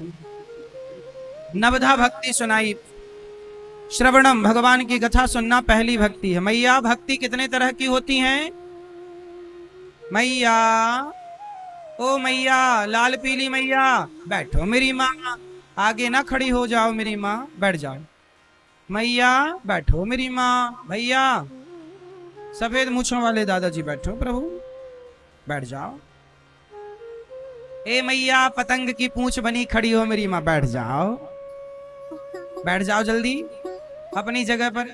काली पीली हरी गुलाबी मैया बैठो मेरी माँ। प्रहलाद जी कह रहे हैं प्रथम भक्ति क्या है? श्रवणम, कथा सुनना पहली भक्ति, कीर्तन करना दूसरी, स्मरण करना भगवान का तीसरी। भगवान का स्मरण बना रहे, कथा सुनना पहली, श्रवणम, कीर्तन किया करो, रोज नाम जप किया करो दूसरी, कीर्तनम स्मरणम, भगवान का स्मरण बना रहे। जैसे एक माँ को सदा उसके पुत्र का स्मरण बना रहता है, उसी तरह सदा भगवान का स्मरण बना रहे। प्रहलाद जी ने सब उपदेश किया, नवदा भक्ति सुनाई। प्रहलाद जी को हिरण्यकश्यपु ने गोद से उतार दिया, होलिका को आदेश दिया, मार दो प्रहलाद को, जला दो। जल गई होलिका, प्रहलाद जी का बाल भी वहां का नहीं हुआ। विष दिया, हाथी के पांव के नीचे दबाया, लाख प्रयास किया हिरण्यकश्यपु ने प्रहलाद जी को मारने का, पर जब भगवान रक्षक हो तो कौन मार सकता है? शक्तिशाली कितना भी कोई क्यों ना हो, पर भक्त का बाल भी वहां का कोई करेगा? प्रहलाद जी फिर पढ़ने गए, चंडामर्क ने पढ़ाया लिखाया और पढ़ लिख करके फिर आए। एक दिन प्रहलाद जी सबको कीर्तन करा रहे थे गुरुकुल में। प्रहलाद जी के बच्चों ने, मित्रों ने कहा कि भाई जिस चक्की काटा हम खाते हैं वही तुम खाते हो, पर ऐसा क्या है कि तुम्हारे अंदर इतनी भक्ति है? तब नारद जी के बारे में सुनाया कि जब मेरी माँ गर्भवती थी तब मेरी माँ का अपहरण इंद्र ने कर लिया और वो नारद जी ने बचाया और अपने आश्रम में ले जाकर खूब कथाएं सुनाई। और सुनो मित्रों, कौमार आचरित प्राज्ञो धर्मान भागवतानिहा, कौमार अवस्था बाल्य काल से ही भगवान के और भगवान के मार्ग पर चलने की प्रेरणा ले लेनी चाहिए। भागवत धर्म यही है, भगवान के रास्ते पर बचपन से चलो। दुर्लभम मानुषम जन्म, ये मानव शरीर बड़ा दुर्लभ है, बड़े भाग्य मानुष तन पावा, ये बड़े भाग्य से मिला है। इसका मतलब ये नहीं कि आप यूं ही प्रपंच में गवाओ। प्रहलाद जी ने बड़ी अच्छी बात कही।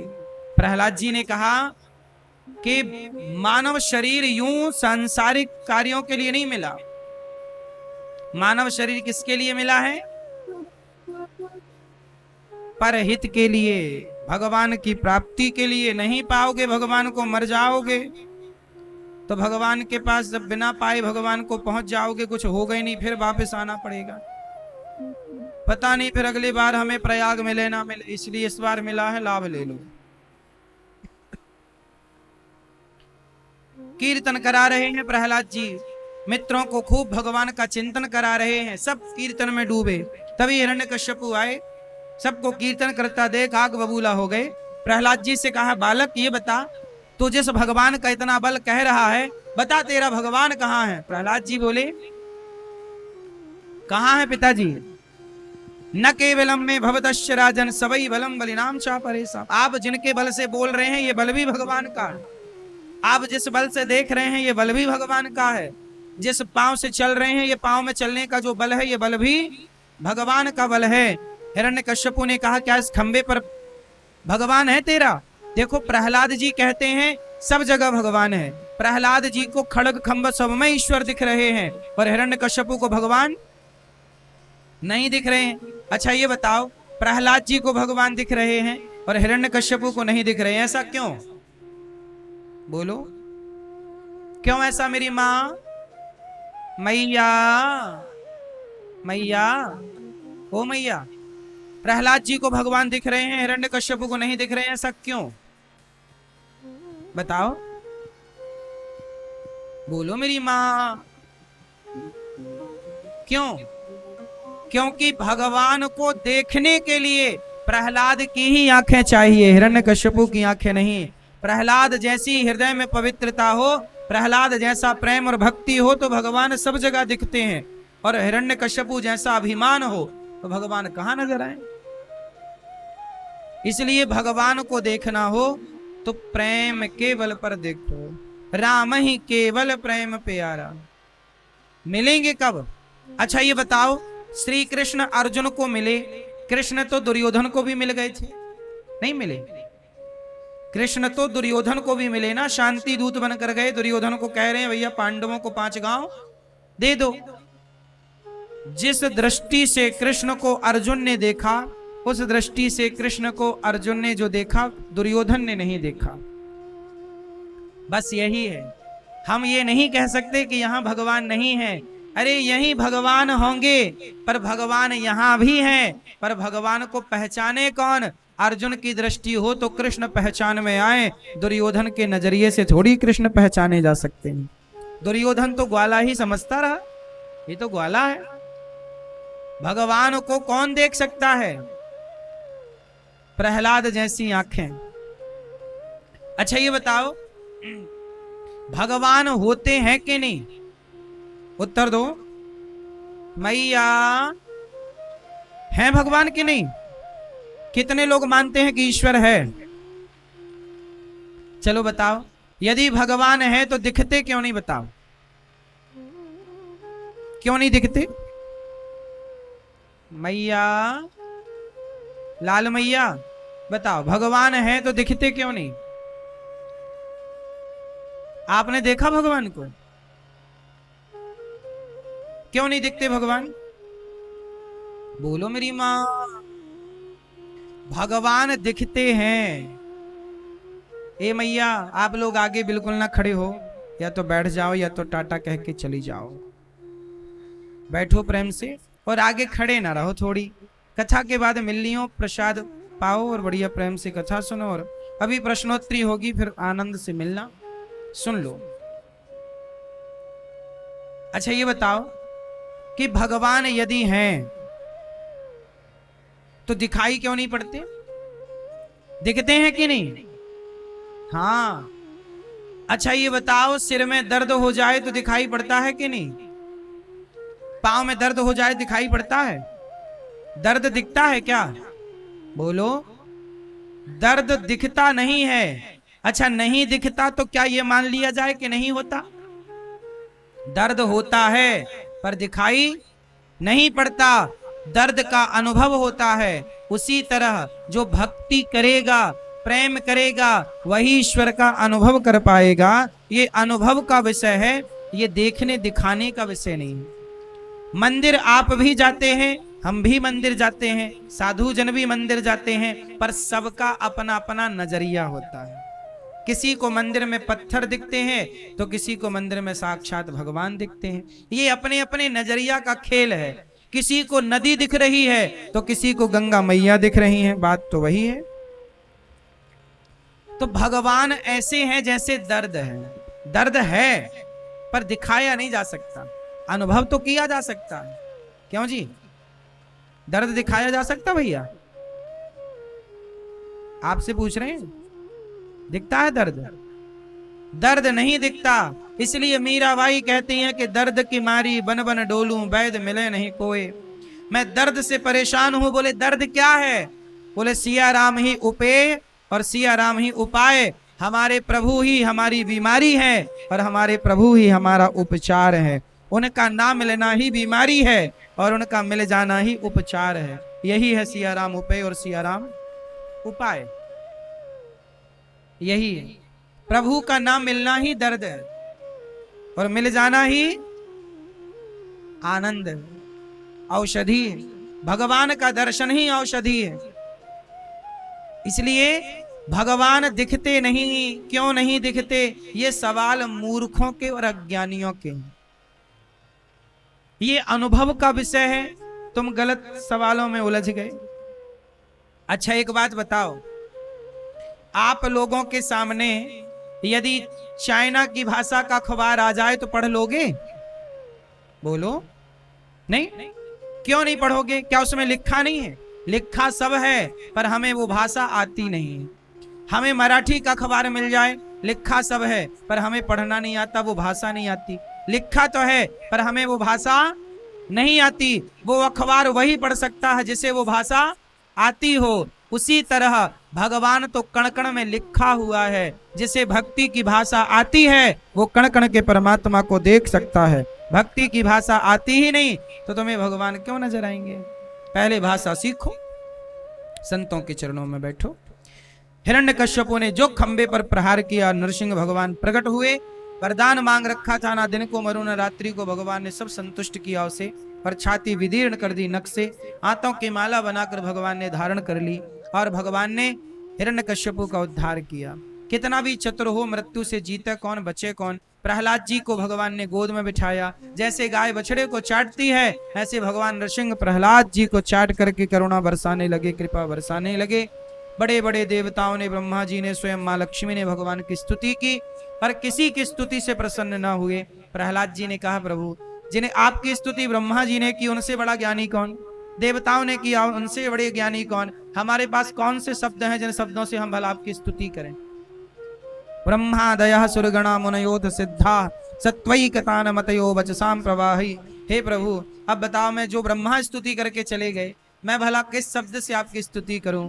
भगवान प्रहलाद जी के प्रेम में रीझ गए और प्रहलाद जी से कहा कुछ मांग लो। प्रहलाद जी ने कहा, प्रभु कभी कुछ मांगने की इच्छा ही ना हो, ऐसा वरदान दीजिए, ऐसी कृपा कीजिए। कभी कुछ मांगने की इच्छा ना हो, ना हो। निष्काम, भगवान से क्या चाहिए? सब तो दिया है। अच्छा, भगवान ने आप लोगों को क्या क्या दिया है? क्या दिया बताओ? वो कौन सी चीज है जो ईश्वर की दी सबसे अनमोल है, जो आपके पास है? बताओ क्या क्या दिया ईश्वर ने जो सबसे अनमोल है और दिया है आपको? क्या है वो दिया है ईश्वर ने ये जीवन, मानव शरीर। ये बड़ा अनमोल और दुर्लभ है, लेकिन भगवान इतने दयालु कृपालु कि उन्होंने करुणा करके आपको मनुष्य बनाया, बड़े भाग्य से दिया। इसलिए धन्यवाद दो ईश्वर का, थैंक यू। हे प्रभु, जो दिया है वो बहुत है, हम शिकायत क्या करें? एक बार प्रहलाद जी पर कृपा करके भगवान, प्रहलाद जी पर करुणा करके भगवान गए, प्रहलाद जी को राजा बनाया। अखंड समाज की सेवा और भगवान का चिंतन प्रहलाद जी कर रहे हैं। एक बार भगवान ने हाथी की रक्षा के लिए हरि का अवतार धारण किया। एक हाथी था, वो हाथी स्नान करने गया तो मगर ने पांव पकड़ लिया। बहुत प्रयास किया हाथी ने, पर मगर ने छोड़ा नहीं।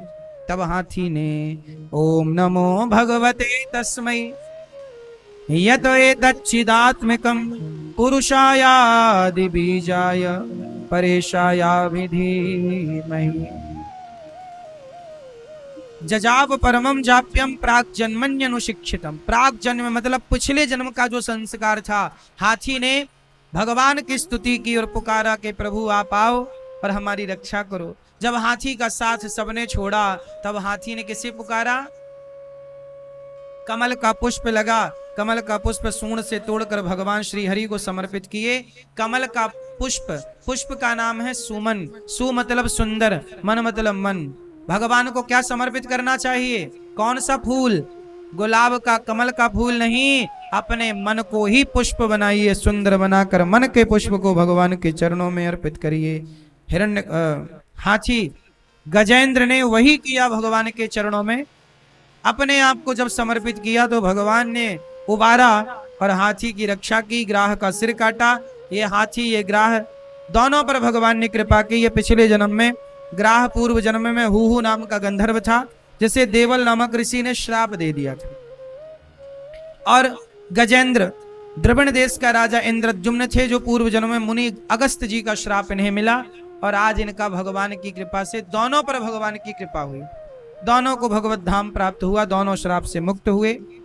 इसके बाद भगवान की लीला हुई समुद्र मंथन की। समुद्र मंथन के बाद ही ये प्रयागराज का मेला स्टार्ट हुआ। समुद्र मंथन में देवता दैत्य दोनों वासुकी नाग की रस्सी बना के मंदराचल पर्वत का मथानी बनाकर जब मंथन किए तो सबसे पहले क्या निकला? विष। किसने पिया? भगवान शिव ने। दूसरे नंबर पर क्या निकला? कामधेनु गाय, गैया। गौ माता कहां से निकली है? समुद्र मंथन से। इसलिए गाय जानवर नहीं है, गावो विश्वस्य मातरा, गाय हम सबकी माता है, क्योंकि वो समुद्र मंथन से प्रकट हुई है। कहां से प्रकट हुई? हाँ, गाय की रक्षा किया करो। गाय की सेवा करते हो कि नहीं? आप लोग दूध गाय का पीते हो कि भैंस का? कहां मिलेगी गाय? गाय घर में रखो तो गैया मिले, वरना बाजार में गाय का दूध कहां मिल रहा है? जर्सी का मिल रहा है और भैंस का। इसलिए लोगों की बुद्धि भी भैंसों टाइप की हो रही है। गैया घर में रखो तो बढ़िया गैया का दूध मिले। मैया काहे खड़ी हो मेरी माँ, बैठो मेरी माँ। इसके बाद उच्चैश्रवा नाम का घोड़ा समुद्र मंथन से निकला, कौस्तुभ मणि निकली। अंत में भगवान बीच में मध्य में मां भगवती लक्ष्मी प्रकट हुई, नारायण का वर्ण किया और अंत में अमृत निकला, देवताओं को बांटा गया। अच्छा बताओ, लक्ष्मी कब प्रसन्न होती हैं? लक्ष्मी मां कब ज्यादा प्रसन्न होती हैं? लक्ष्मी चाहिए तो एक काम करो, लक्ष्मी तब प्रसन्न होती हैं जब आप किसी के काम आते हैं, किसी की सेवा करते हैं। पैसा है तो खर्च कहां करना चाहिए? कहां खर्च करना चाहिए? वहां खर्च करो जहां उस पैसे की जरूरत है। यदि वहां खर्च किया तो याद रखिएगा, लक्ष्मी मां कई गुना बढ़ करके आपके घर में विराजती हैं। और लक्ष्मी स्थिर होती हैं उस घर में जिस घर में परोपकार होता है। पर हित वस जिनके मन माही, जिसके भीतर परोपकार की भावना है उसके लिए इस संसार में कुछ भी दुर्लभ नहीं है। आप क्या चाहते हैं बताइए? जो चाहते हैं मिलेगा, पर कब मिलेगा? जब आप परोपकार करना स्टार्ट करिए। परोपकार क्या है? पुण्य क्या है? भलाई क्या है? सबसे बड़ा पुण्य क्या है बताओ? किसी को भोजन कराना, यही सबसे बड़ा पुण्य है इस कली काल में। धर्मराज युधिष्ठिर ने यज्ञ किया, यज्ञ में करोड़ों रुपए खर्च हुए, इतना बड़ा यज्ञ हो गया।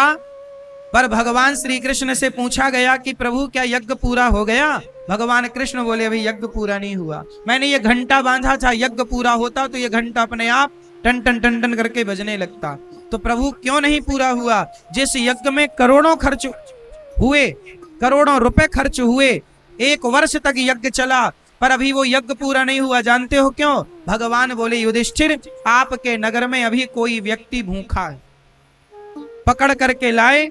जंगल में एक ऋषि भूखे थे, पकड़ कर लाए, महाराज चलो प्रसाद पाओ। सा सम्मान साधु को लेकर आए, भक्त को लेकर आए, और जैसे ही उसे प्रसाद पवाया धर्मराज ने, अपने आप घंटा बजने लगा, टन टन टन टन। इनका यज्ञ पूरा हो गया। कब पूरा हुआ? करोड़ों का खर्चा कर लो आप, पर वो यज्ञ तब तक पूरा नहीं होता जब तक आप किसी भूखे को अन्नदान नहीं करते। तो मैं आपको सीधे अर्थों में कह दूं कि सबसे बड़ा यज्ञ क्या है? अन्नदान करना ही सबसे बड़ा यज्ञ।